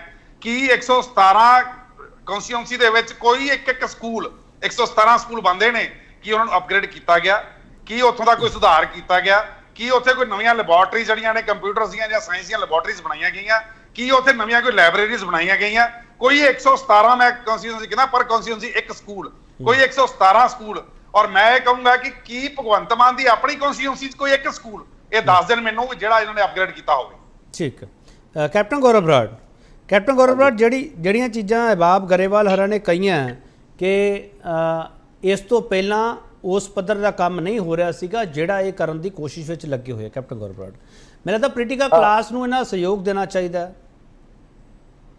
KP ਸਿੰਘ ਜੀ, ਮੈਂ ਨਾ ਥੋੜਾ ਜਿਹਾ ਸਮਾਂ ਦਿਓ। ਮੈਂ ਇਹਨਾਂ ਨੇ ਗਰੇਵਾਲ ਸਾਹਿਬ ਨੇ ਕਿਹਾ ਕਿ ਸਿਰਫ ਪਿਛਲੇ 6 ਮਹੀਨਿਆਂ ਦੀ ਸਰਕਾਰ ਹੀ ਸੀ, ਉਦੋਂ 4.5 ਸਾਲ ਦੇਖੋ ਕੰਮ, ਜਦੋਂ ਕਿਸਾਨ ਅੰਦੋਲਨ ਹੋਇਆ ਕਿਸ ਤਰੀਕੇ ਦੇ ਨਾਲ ਲਾਅ ਐਂਡ ਆਰਡਰ ਨੂੰ ਸੰਭਾਲਿਆ ਗਿਆ, ਕਿਸੇ ਕਿਸਾਨ ਤੇ ਪਰਚਾ ਨਹੀਂ ਹੋਇਆ।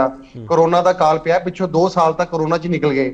ਤੁਸੀਂ ਵੇਖੋ ਜਿਹੜੇ ਕੈਪਟਨ ਗੌਰਵ, ਮੈਂ ਥੋੜਾ ਯਾਦ ਕਰਾ ਦਵਾਂ, ਵੈਸੇ ਤੁਸੀਂ ਉਹ ਬੜਾ ਪਿੱਛੇ ਚਲੇ ਗਏ, ਮੈਂ ਯਾਦ ਕਰਾ ਦਵਾਂ ਥੋੜਾ। ਹੁਣ ਰੱਦ ਹੋ ਰਹੇ ਆ, ਹੁਣ ਰੱਦ ਹੋ ਰਹੇ ਆ। ਮੈਂ ਥੋੜਾ ਯਾਦ ਕਰਾ ਰਿਹਾ ਕੈਪਟਨ ਗੌਰਵ ਬਰਾੜ, ਜਿਹੜੇ ਪਰਚੇ ਤੁਸੀਂ ਕਹਿ ਰਹੇ ਹੋ ਪਰਚੇ ਨਹੀਂ ਹੋਏ, ਪਰਚੇ ਵੀ ਹੋਏ ਸੀਗੇ ਤੇ ਕੈਪਟਨ ਅਮਰਿੰਦਰ ਸਿੰਘ ਉਦੋਂ ਜਾ ਕੇ ਨੈਸ਼ਨਲ ਸਿਕਿਉਰਿਟੀ ਦਾ ਮੁੱਦਾ ਲੈ ਕੇ ਆਏ ਸੀ ਦਿੱਲੀੋਂ, ਇਹ ਵੀ ਯਾਦ ਰੱਖਿਆ ਕਰੋ ਕੈਪਟਨ ਗੌਰਵ ਬਰਾੜ। ਬੋਲੋ।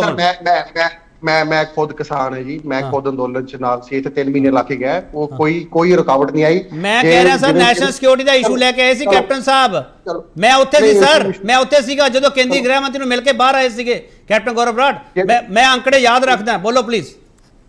ਜਿਹੜਾ ਹੈਲਥ ਸੈਕਟਰ ਦੀ ਜਿਹੜੀ ਇਹ ਗੱਲ ਕਰਦੇ ਆ, ਕਰੋਨਾ ਦੇ ਵਿੱਚ ਦਿੱਲੀ ਦੇ ਵਿੱਚ ਆਕਸੀਜਨ ਨਹੀਂ ਮਿਲਦੀ ਸੀ, ਲੋਕੀ ਪੰਜਾਬ ਦੇ ਵਿੱਚ ਆ ਕੇ ਇਲਾਜ ਕਰਾ ਕੇ ਗਏ ਆ। ਕਈ ਮੇਰੇ ਜਾਣਕਾਰ ਹੈ ਜੋ ਪਟਿਆਲੇ ਰਾਜਪੁਰੇ ਜਿਨ੍ਹਾਂ ਨੇ ਘਰ ਲੈ ਕੇ ਇੱਥੇ ਰਹੇ। ਇਹ ਗੱਲ ਤੁਹਾਡੀ ਸਹੀ ਹੈ, ਗੱਲ ਤੁਹਾਡੀ ਸਹੀ ਹੈ ਕੈਪਟਨ ਗੌਰਵ। ਦੂਸਰੀ ਜਿਹੜੇ ਕੈਂਸਰ ਹਸਪੀਟਲ ਦਾ ਮੁੱਖ ਮੰਤਰੀ ਸਾਹਿਬ ਨੇ ਹੁਣ ਉਦਘਾਟਨ ਕੀਤਾ, ਪ੍ਰਧਾਨ ਮੰਤਰੀ ਸਾਹਿਬ ਆਏ, ਉਹ ਵੀ ਕਾਂਗਰਸ ਦੀ ਦੇਣ ਸੀ। PGI ਦੀ ਹੋ ਗਈ, ਭਾਖੜਾ ਡੈਮ ਤੋਂ ਹੋ ਕੇ, ਚਲੋ ਮੈਂ ਪਿੱਛੇ ਨਹੀਂ ਜਾਣਾ ਚਾਹੁੰਦਾ। ਇਹ ਗੱਲਾਂ ਕਹਿਣੀਆਂ, ਇਹ ਗੱਲ ਇੱਕ ਕਹਿਣੀ ਬੜੀ ਸੌਖੀ ਹੈ ਕਿ ਪਿਛਲੀਆਂ ਸਰਕਾਰਾਂ ਨੇ ਕੁਝ ਨਹੀਂ ਕੀਤਾ। ਇਹ ਗੱਲ ਆਮ ਤੌਰ ਤੇ ਕਹਿੰਦੇ ਆ ਵੀ 3 ਲੱਖ ਕਰੋੜ ਦਾ ਕਰਜ਼ਾ ਚੜਾਤਾ। ਮੇਰੀ ਇੱਕ ਗੱਲ ਸੁਣੋ, ਜਿੱਦੇ ਸਰਕਾਰ ਬਣੀ ਹੈ 1 ਲੱਖ ਕਰੋੜ ਰੁਪਏ ਦਾ ਕਰਜ਼ਾ ਲੈਣ ਇਹ ਉਸ ਤੋਂ ਬਾਅਦ ਪ੍ਰਧਾਨ ਮੰਤਰੀ ਕੋਲ ਗਏ। ਅੱਜ ਦੀ ਘੜੀ ਪਿਛਲੇ 6 ਮਹੀਨਿਆਂ ਦੇ ਵਿੱਚ ਤਕਰੀਬਨ 15,000 ਕਰੋੜ ਰੁਪਇਆ ਪੰਜਾਬ ਸਰਕਾਰ ਨੇ ਕਰਜ਼ਾ ਚੱਕਿਆ ਹੈ। 2,500 ਕਰੋੜ ਰੁਪਇਆ। ਇੱਕ ਸਵਾਲ ਦਾ ਮੈਂ ਜਵਾਬ, ਇੱਕ ਸਵਾਲ ਦਾ ਜਵਾਬ ਦੇ ਦਿਓ ਪਲੀਜ਼, ਕਿ ਪ੍ਰਧਾਨ ਮੰਤਰੀ ਕੋਲੇ ਜੇ ਇਹ ਰਾਹਤ ਪੈਕੇਜ ਮੰਗਣ ਗਏ ਆ, ਕਿ ਇਹ ਪੰਜਾਬ ਦਾ ਹੱਕ ਨਹੀਂ ਬਣਦਾ ਕਿ ਪ੍ਰਧਾਨ ਮੰਤਰੀ ਕੋਲ ਜਾ ਕੇ ਕਹਿ ਸਕਣ? ਕੈਪਟਨ ਗੌਰਵ ਬਰਾੜ, ਤੁਸੀਂ ਮੁਖਾਲਫਤ ਕਰਦੇ ਹੋ ਇਸ ਮੰਗ ਦੀ?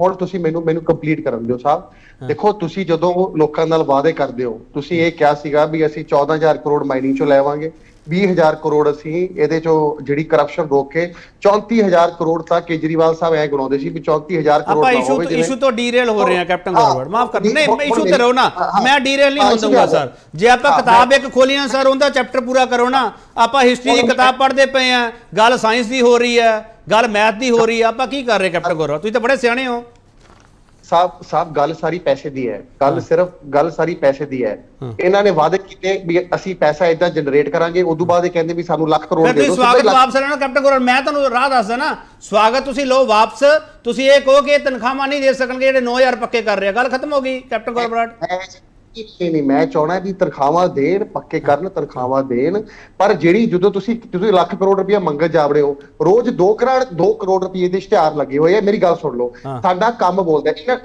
ਆਪ ਵਾਲਿਆਂ ਨੇ ਕਿਹਾ ਕਿ ਅਸੀਂ ਵਾਹ ਖੱਟਣ ਲਈ ਅਸੀਂ ਤਾਂ ਵਾਹ ਜਦੋਂ ਇਲੈਕਸ਼ਨ ਦਾ ਮੋੜ ਆ ਗਿਆ ਜਦੋਂ ਇਲੈਕਸ਼ਨ ਨੂੰ 2 ਮਹੀਨੇ ਰਹਿ ਗਏ ਸਰਕਾਰਾਂ ਆਪਦੇ ਇਸ਼ਤਿਹਾਰ ਲਾਉਂਦੀਆਂ ਵੀ ਅਸੀਂ ਇਹ ਲੋਕਾਂ ਤੱਕ ਗੱਲ ਪਹੁੰਚਾਉਣੀ ਹੁੰਦੀ ਹੈ ਮੈਂ ਉਸ ਗੱਲ ਨੂੰ ਜਸਟੀਫਾਈ ਨਹੀਂ ਕਰ ਰਿਹਾ ਪਰ ਅਜੇ 6 ਮਹੀਨੇ ਸਰਕਾਰ ਬਈ ਨੂੰ 4.5 ਸਾਲ ਬਾਅਦ ਇਲੈਕਸ਼ਨ ਹੈ ਅੱਜ ਤੁਸੀਂ ਸ਼ੰਭੂ ਬਾਰਡਰ ਤੋਂ ਲੈ ਕੇ ਅਬੋਹਰ ਤੱਕ ਤੁਸੀਂ ਕਿਸੇ ਸੜਕ ਤੇ ਚਲੇ ਜਾਓ ਉੱਥੇ ਹਰੇਕ ਜਿੱਥੇ ਵੀ ਪੋਸਟਰ ਲੱਗ ਸਕਦਾ ਹੈ ਉੱਥੇ ਲੱਗਿਆ ਹੋਇਆ ਮੁੱਖ ਮੰਤਰੀ ਸਾਹਿਬ ਦਾ ਪੋਸਟਰ ਸਾਡਾ ਕੰਮ ਬੋਲਦਾ ਹੈ ਜੇ ਕੰਮ ਬੋਲਦਾ ਤਾਂ ਲੋਕ ਵੋਟਾਂ ਪਾਉਣਗੇ ਹੁਣ ਮੈਂ ਐਜੂਕੇਸ਼ਨ ਦੇ ਮੁੱਦੇ ਤੇ ਆਉਣਾ ਹੈ ਮੇਰੀ ਗੱਲ ਮੈਂ ਕਹਿ ਰਿਹਾ ਪੰਜਾਬ ਦਾ ਜਿਹੜਾ ਐਜੂਕੇਸ਼ਨ ਦੇਖੋ ਇਹ ਦਿੱਲੀ ਦੀ ਗੱਲ ਕਰਦੇ ਆ ਵੀ ਦਿੱਲੀ ਦਾ ਐਜੂਕੇਸ਼ਨ ਸਿਸਟਮ ਇੰਨਾ ਵਧੀਆ ਹੈ ਸਾਹਿਬ ਜੋ ਪੰਜਾਬ ਦੇ ਵਿੱਚ ਜਦੋਂ ਤੁਸੀਂ ਇੰਟੀਰੀਅਰਸ ਦੇ ਵਿੱਚ ਜਾਂਦੇ ਹੋ ਪਿੰਡਾਂ ਦੇ ਸਕੂਲ 'ਚ ਜਾਂਦੇ ਹੋ ਪਿੰਡਾਂ ਦੇ ਸਕੂਲਾਂ ਦੇ ਵਿੱਚ ਜਿਹੜੇ ਐਸਸੀ ਭਾਈਚਾਰੇ ਦੇ ਜਿਹੜੇ ਦਿਹਾੜੀਦਾਰ ਪੇਰੈਂਟਸ ਆਪਦੇ ਬੱਚਿਆਂ ਨੂੰ ਭੇਜਦੇ ਆ ਸਕੂਲ ਜਿਹੜੇ ਸਾਡੇ ਪਿੰਡਾਂ ਦੇ ਅਧਿਆਪਕ ਨੇ ਉਹ ਇਹਨਾਂ ਨੂੰ ਸੱਦ ਕੇ ਲਿਆਉਂਦੇ ਆ ਕਿ ਤੁਹਾਡੇ ਬੱਚੇ ਨੂੰ ਤੁਸੀਂ ਸਕੂਲ ਨਹੀਂ ਆਇਆ ਅਸੀਂ ਉਹਨਾਂ ਨੂੰ ਸੱਦ ਕੇ ਉਹਨਾਂ ਦੀ ਹਾਜ਼ਰੀ ਲਵਾਉਂਦੇ ਆ ਮੋਟੀਵੇਟ ਕਰਦੇ ਆ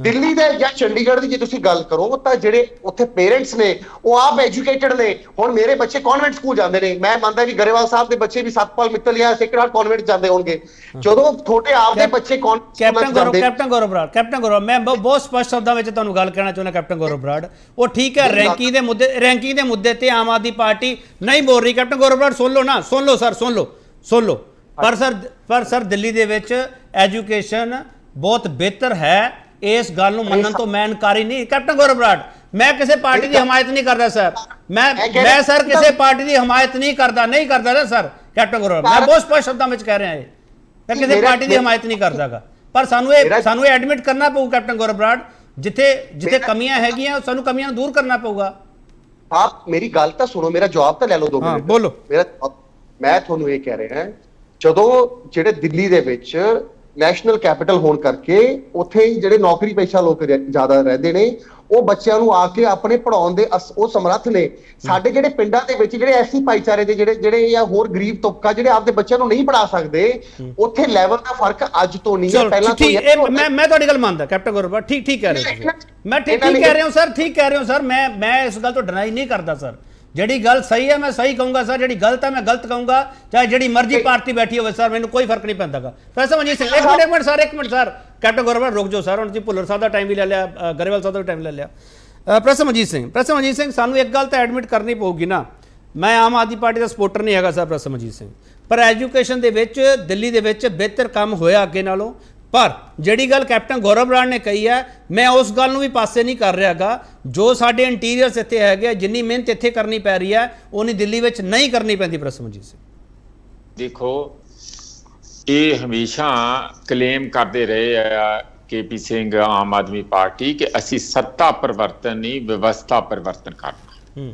ਸਵਰਾਜ ਦਾ ਤੇ ਭੁੱਲ ਜੋ ਉਹ ਤੇ ਇੱਕ ਆਦਮੀ ਦਾ ਰਾਜ ਆ ਸਭ ਰਾਜ ਨਹੀਂ ਹੈਗਾ ਉਹਦੇ ਤੇ ਨਹੀਂ ਗੱਲ ਕਰਾਂਗੇ ਉਹ ਕਿਤੇ ਅਲੱਗ ਕਰਾਂਗੇ ਪਰ ਇਹਨਾਂ ਦੇ ਤਰੀਕੇ ਕੀ ਆ ਹੁਣ ਇਹਨਾਂ ਨੇ 200 ਸਕੂਲ ਚੁਣੇ ਆ ਪਿੱਛੇ ਉਹ ਜਿਹੜੇ ਮੈਰੀਟੋਰੀਅਸ ਸਕੂਲ ਜਾਂ ਇੱਧਰ ਉੱਧਰ ਸਕੂਲਾਂ ਤੇ ਉਹਨਾਂ ਨੂੰ ਮਾਡਲ ਕਰਨਗੇ ਉਹਨਾਂ ਦੇ ਉੱਤੇ ਕੰਪਿਊਟਰ ਲਾ ਦੇਣਗੇ ਉਹਨਾਂ ਨੂੰ ਕਰਨਗੇ ਉਹਨਾਂ ਦੇ ਵੀਡੀਓ ਬਣ ਗਈਆਂ ਫਿਲਮਾਂ ਬਣ ਗਈਆਂ ਬਾਹਰੋਂ ਬੰਦੇ ਆਉਣਗੇ ਹੋ ਗਿਆ ਠੀਕ ਇਹ ਸਾਨੂੰ ਨਹੀਂ ਚਾਹੀਦਾ ਉਹ ਪਹਿਲਾਂ ਹੀ ਉੱਥੇ ਇਹੋ ਜਿਹੇ ਬਥੇਰੇ ਕੁਛ ਛਾਂਗਣ ਮੰਗਣ ਕਰਕੇ ਪਹਿਲੀਆਂ ਸਰਕਾਰਾਂ ਚਲੇ ਗਈਆਂ ਸਾਨੂੰ ਐਜੂਕੇਸ਼ਨ ਐਜ ਸਿਸਟਮ ਪੂਰਾ ਚਾਹੀਦਾ ਹੁਣ ਜੇ ਐਜੂਕੇਸ਼ਨ ਸਿਸਟਮ ਦੇ ਤੌਰ ਤੇ ਇਕੱਲਾ ਗਵਰਨਮੈਂਟ ਕਾਲਜ ਦਾ ਤੇ ਛੱਡੇ ਲਓ ਤੁਸੀਂ ਉਹਨਾਂ 'ਚ ਤੇ 50% ਤੋਂ ਘੱਟ ਬੱਚੇ ਰਹਿ ਗਏ ਆ 55% ਕਰੀਬ ਬੱਚੇ ਦੇ ਪ੍ਰਾਈਵੇਟ ਸਕੂਲਾਂ 'ਚ ਚਲੇ ਗਏ ਪੰਜਾਬ ਦੇ ਅੰਦਰ ਵੀ ਉਹ ਸਾਰਿਆਂ ਦਾ ਨਾਲੋਂ ਨਾਲ ਕੀ ਕਰੋਗੇ ਉੱਥੇ ਕੀ ਜਿੱਥੇ ਉਹ ਕਹਿ ਕੇ ਪਲਾਟ ਲੈਂਦੇ ਖਾਸ ਕਰਕੇ ਵੱਡੇ ਜਿਹੜੇ ਆ ਸਾਡੇ ਸ਼ਹਿਰਾਂ 'ਚ ਸਕੂਲ ਹੈਗੇ ਆ ਜਦੋਂ ਕਾਰਪੋਰੇਸ਼ਨ ਤੋਂ ਜਾਂ ਕਿਤੇੋਂ ਵੀ ਪਲਾਟ ਲੈਂਦੇ ਆ ਕਿ ਅਸੀਂ 25% ਜਾਂ 20% ਜਿੰਨੇ ਵੀ ਉਹਨਾਂ ਦੀ ਅਲੱਗ-ਅਲੱਗ ਪਰਸੈਂਟ ਹੈ ਕਿ ਉਹਨਾਂ ਨੂੰ ਫ੍ਰੀ ਫੀਸ ਤੋਂ ਮੁਫਤ ਪੜਾਵਾਂਗੇ ਗਰੀਬਾਂ ਦੇ ਬੱਚੇ। ਇੱਕ ਵੀ ਨਹੀਂ ਪੜਾਉਂਦੇ ਆ ਸਾਰੇ। ਅਸੀਂ ਸਰਵੇ ਕੀਤਾ ਆ ਮਹਾਲੀ ਦਾ, ਇੱਕ ਵੀ ਜਿਹੜਾ EWS ਵਾਲਾ ਤੁਸੀਂ ਸਵਾਲ ਚੁੱਕਦੇ ਹੋ ਪ੍ਰੋਫੈਸਰ ਮਨਜੀਤ ਸਿੰਘ, ਦਿੱਲੀ ਵਿੱਚ ਵੀ ਸਾਰੇ ਸਵਾਲ ਹੈਗਾ ਇਕਨੋਮਿਕ ਵੀਕਰ ਸੈਕਸ਼ਨ ਨੂੰ, ਉੱਥੇ ਵੀ ਨਹੀਂ ਪੁੱਛਿਆ ਜਾ ਰਿਹਾ ਸਰ ਚੰਗੀ ਤਰ੍ਹਾਂ। ਉਹਦੇ ਉੱਥੇ ਵੀ ਬੜੇ ਫਰਾਡ ਨਿਕਲੇ ਆ ਪ੍ਰੈਸ ਸਾਹਿਬ, ਮੈਨੂੰ ਦਿੱਲੀ ਦੀ ਵੀ ਹਕੀਕਤ ਪਤਾ। ਉਹ ਨਹੀਂ, ਇਸੇ ਕਰਕੇ ਸਾਡੀ ਬੇਨਤੀ ਇਹ ਹੈ ਵੀ ਅਸੀਂ ਕੋਈ ਇੱਥੇ ਭਰਸਨਾ ਕਰਨ ਲਈ ਨਹੀਂ ਬੈਠੇ। ਜੇ ਤੁਹਾਡਾ ਇਹਦੇ ਚ ਗੁਰਜ ਆ, ਸਿਹਤ ਤੇ ਸਿੱਖਿਆ ਚ ਦੋਵਾਂ ਦਾ ਤੁਹਾਡਾ, ਤੁਸੀਂ ਬੜਾ ਗੁਰਜ ਘਮਾਉਨੇ ਆ ਦੂਰ ਤੱਕ ਜਾ ਰਿਹਾ, ਅਹਿਮਦਾਬਾਦ ਤੇ ਹਿਮਾਚਲ ਤੇ ਊਨਾ ਸਾਰੀ ਜਗ੍ਹਾ ਕੇ ਕਰਤਾ ਤੁਸੀਂ ਇਹ ਸਾਰੇ ਨੂੰ ਓਵਰਆਲ ਸਿਸਟਮ ਨੂੰ ਲਓ ਤਾਂ ਜਾ ਕੇ ਇਹ ਕੰਮ ਹੋਣਾ। ਨਹੀਂ ਤੇ ਗਰੀਬ ਤੇ ਹਮੇਸ਼ਾ ਬਾਹਰ ਹੀ ਰਹਿ ਜਾਂਦਾ ਸਿਸਟਮ ਚੋਂ, ਉਹਨੂੰ ਕਦੀ ਵੀ ਮਿਆਰੀ ਸਿੱਖਿਆ ਨਹੀਂ ਮਿਲਣੀ। ਚਲੋ ਮੈਂ ਇੱਕ ਹੋਰ ਥੋੜਾ ਬ੍ਰੇਕ ਲਊਂਗਾ, ਬ੍ਰੇਕ ਤੋਂ ਵਾਪਸ ਆਵਾਂਗੇ। ਅਸੀਂ ਆਖਰੀ ਹਿੱਸੇ ਵਿੱਚ ਹੋਵਾਂਗੇ, ਟੈਂਕੀ ਤੋਂ ਲੈਣਗੇ ਅਧਿਆਪਕ। ਸਾਡਾ ਸਵਾਲ ਇਹੀ ਹੈ, ਵਾਪਸ ਆ ਰਹੇ।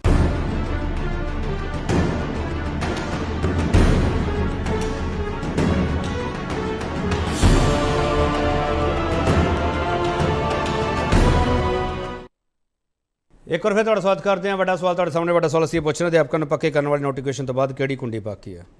ਅਹਿਬਾਬ ਗਰੇਵਾਲ, ਬਾਕੀ ਪਾਰਟੀਆਂ ਨੂੰ ਚਿੰਤਾ ਤੁਹਾਡੇ ਨਾਲ ਸਿਰਫ ਇਹ ਹੈ, ਗਿਲਾ ਇਹ ਹੈ ਕਿ ਤੁਸੀਂ ਇਸ਼ਤਿਹਾਰਬਾਜ਼ੀ ਬਹੁਤ ਕਰਦੇ ਹੋ।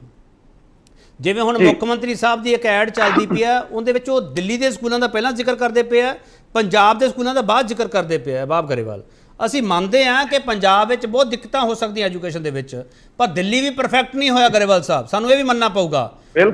ਉੱਥੋਂ ਦੇ ਹਾਲਾਤ ਹੈ ਜਿਹੜੇ ਉਹ ਐਜੂਕੇਸ਼ਨ ਦੇ ਪ੍ਰਤੀ ਹੋਰ ਮਫੀਦ ਹੈ ਪੰਜਾਬ ਦੇ ਨਾਲੋਂ। ਪਰ ਪੰਜਾਬ ਨੂੰ ਜੇ ਆਪਾਂ ਐਂ ਪਾਸੇ ਕਰਕੇ ਚੱਲਾਂਗੇ, ਪੰਜਾਬ 'ਚ ਕੁਝ ਵੀ ਨਹੀਂ ਹੈਗਾ, ਪਿਛਲੀਆਂ ਸਰਕਾਰਾਂ ਨੇ ਕੁਝ ਨਹੀਂ ਕੀਤਾ, ਤੁਸੀਂ ਆ ਕੇ ਸਰ ਟੌਪ ਗੇਅਰ ਵਿੱਚ ਪਾਤਾ ਐਜੂਕੇਸ਼ਨ ਨੂੰ, ਸਰ ਇਹ ਵੀ ਪੰਜਾਬ ਨਹੀਂ ਮੰਨੂਗਾ। ਮਿਸਟਰ ਗਰੇਵਾਲ, ਮੈਂ ਕੇਪੀ ਜੀ ਤੁਹਾਡੀ ਗੱਲ ਨਾਲ ਮੈਂ ਸਹਿਮਤ ਹਾਂ। ਦੇਖੋ, ਪਹਿਲੀ ਵਾਰੀ ਰਿਕਾਰਡ ਐਜੂਕੇਸ਼ਨ ਪਹਿਲੀ ਵਾਰ, ਠੀਕ ਹੈ ਜੀ। ਦੂਜੀ ਗੱਲ, ਇੱਥੇ ਸਵਾਲ ਪੁੱਛਿਆ ਗਿਆ ਇੱਕ ਸਕੂਲ ਸਰ, ਇੱਕ ਕੰਪਰੀਹੈਂਸਿਵ ਪਲਾਨ ਬਣ ਰਿਹਾ ਜਿਹਦੇ ਤਹਿਤ ਇੱਕ ਲੋਟ ਸਕੂਲਸ ਦਾ ਕੰਮ ਸ਼ੁਰੂ ਹੋਊਗਾ, ਤੱਤ ਪੜਤ ਚ ਕੁਝ ਨਹੀਂ ਹੋਣਾ। ਪ੍ਰੋਫੈਸਰ ਸਾਹਿਬ ਨੇ ਕਿਹਾ ਕਿ ਓਵਰਆਲ ਐਜੂਕੇਸ਼ਨ ਸਿਸਟਮ ਨੂੰ ਰਿਵਾਈਵ ਕਰਨ ਦੀ ਲੋੜ ਹੈ। ਅਸੀਂ ਇੰਡਸਟਰੀ ਨਾਲ ਜੋੜ ਕੇ ਬੱਚਿਆਂ ਨੂੰ 5ਵੀਂ 6ਵੀਂ ਕਲਾਸ ਤੋਂ ਬਾਅਦ ਬੱਚੇ ਦੀ ਪ੍ਰਤਿਭਾ ਦੇ ਹਿਸਾਬ ਨਾਲ ਸਕਿੱਲ ਡਿਵੈਲਪਮੈਂਟ ਦਾ ਪ੍ਰੋਗਰਾਮ ਲੈ ਕੇ ਆ ਰਹੇ, ਜਿਹਦੇ ਚ ਬੱਚੇ 6ਵੀਂ ਤੋਂ ਬਾਅਦ 12ਵੀਂ ਤੱਕ ਸਕਿੱਲ ਡਿਵੈਲਪਮੈਂਟ ਵੱਲ ਨੂੰ ਜਾਣਗੇ, ਤਾਂ ਕਿ ਸਕੂਲ ਤੋਂ ਬਾਅਦ ਹਰ ਬੱਚਾ ਡਾਕਟਰ ਇੰਜੀਨੀਅਰ ਨਹੀਂ ਬਣਦਾ ਹੁੰਦਾ। ਕਈ ਬੱਚਾ ਪ੍ਰੋਫੈਸ਼ਨਲ, ਅਸੀਂ ਜਰਮਨ ਮਾਡਲ ਦਿੱਲੀ ਚ ਫੋਲੋ ਕੀਤਾ, ਮੈਂ ਮੰਨਦਾ ਪਰਫੈਕਟ ਨਹੀਂ ਹੈ, ਪਰ ਇੱਕ ਮਨਸ਼ਾ, ਇੱਕ ਤਰੀਕਾ ਕੰਮ ਕਰਨ ਦਾ, ਐਂਡ ਰਿਜ਼ਲਟਸ ਦੱਸ ਰਹੇ ਨੇ। ਦਿੱਲੀ ਚ ਲਗਭਗ 7 ਲੱਖ ਤੋਂ ਆਸ-ਪਾਸ, 7 ਲੱਖ ਦੇ ਆਸ-ਪਾਸ ਪੇਰੈਂਟਸ ਨੇ ਆਪਣੇ ਬੱਚੇ ਪ੍ਰਾਈਵੇਟ ਸਕੂਲ ਚੋਂ ਕੱਢ ਕੇ ਗਵਰਨਮੈਂਟ ਸਕੂਲ ਚ ਪਾਏ। ਆંકੜੇ ਬੋਲਦੇ ਪਹਿਲੀ।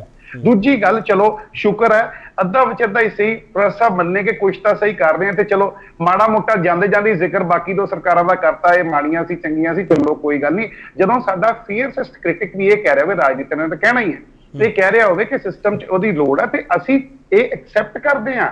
ਅਸੀਂ ਐਕਸੈਪਟ ਕਰਦੇ ਕਿ ਇੱਕ ਲਾਈਨ ਡਰਾ ਹੋਈ ਹੈ। ਦੇਖੋ, ਇੱਕ ਚੀਜ਼ ਮੰਨਣ ਵਾਲੀ ਹੈ, ਟੀਚਰ ਜਿਹੜਾ ਸਰਕਾਰੀ ਟੀਚਰ ਹੁੰਦਾ ਉਹ ਬੈਸਟ ਟੀਚਰ ਹੁੰਦਾ। The thing is, ਉਹਨੂੰ ਪੜ੍ਹਾਈ ਵੱਲ ਲੱਗੇ ਦੇਣਾ ਚਾਹੀਦਾ ਹੈ rather than other places। Grewal ਸਾਹਿਬ ਇੱਕ ਸਲਾਹ ਜੇ ਹੋਰ ਤੁਸੀਂ ਲੈ ਜਾਓ ਤਾਂ ਆਪਦੀ ਪਾਰਟੀ ਤੱਕ ਪਹੁੰਚਾ ਦੋਗੇ ਤਾਂ ਮੈਨੂੰ ਵੀ ਚੰਗਾ ਲੱਗੂ। ਗਰੇਵਾਲ ਸਾਹਿਬ, ਸਿੱਖਿਆ ਨੂੰ ਬਹੁਤ ਪੈਸੇ ਦੀ ਜ਼ਰੂਰਤ ਹੈ, ਸਿੱਖਿਆ ਲਈ ਜਿੰਨਾ ਮਰਜ਼ੀ ਬਜਟ ਹੋਵੇ ਸਰ ਘੱਟ ਹੁੰਦਾ ਹੋ। ਗਰੇਵਾਲ ਸਾਹਿਬ, ਸਿੱਖਿਆ ਆਪਣੇ ਆਪ ਬੋਲਦੀ ਹੁੰਦੀ ਹੈ, ਇਸ਼ਤਿਹਾਰ ਲਾਉਣ ਦੀ ਕੀ ਲੋੜ ਹੈਗੀ ਹੈ, ਮੈਨੂੰ ਦੱਸੋ ਗਰੇਵਾਲ ਸਾਹਿਬ। ਆਪਣੇ ਆਪ ਬੋਲੂਗੀ ਨਾ, ਜਿਹੜਾ ਪੜੂਗਾ ਬੋਲੂਗਾ, ਉਹਦੀ ਬੋਲ ਬਾਣੀ ਤੋਂ ਪਤਾ ਲੱਗ ਜੂਗਾ ਭਾਈ ਕਿਹੜੀ ਸਰਕਾਰ ਵੇਲੇ ਦਾ ਪੜਿਆ ਹੋਇਆ, ਕਿਹੜੇ ਪ੍ਰਸ਼ਾਸਨ ਦੇ ਤਹਿਤ ਪੜਿਆ, ਕਿਹੜੇ ਸਕੂਲ ਚੋਂ ਪੜਿਆ, ਕਿਹੜੇ ਪਰਿਵਾਰ ਦਾ ਇਹ।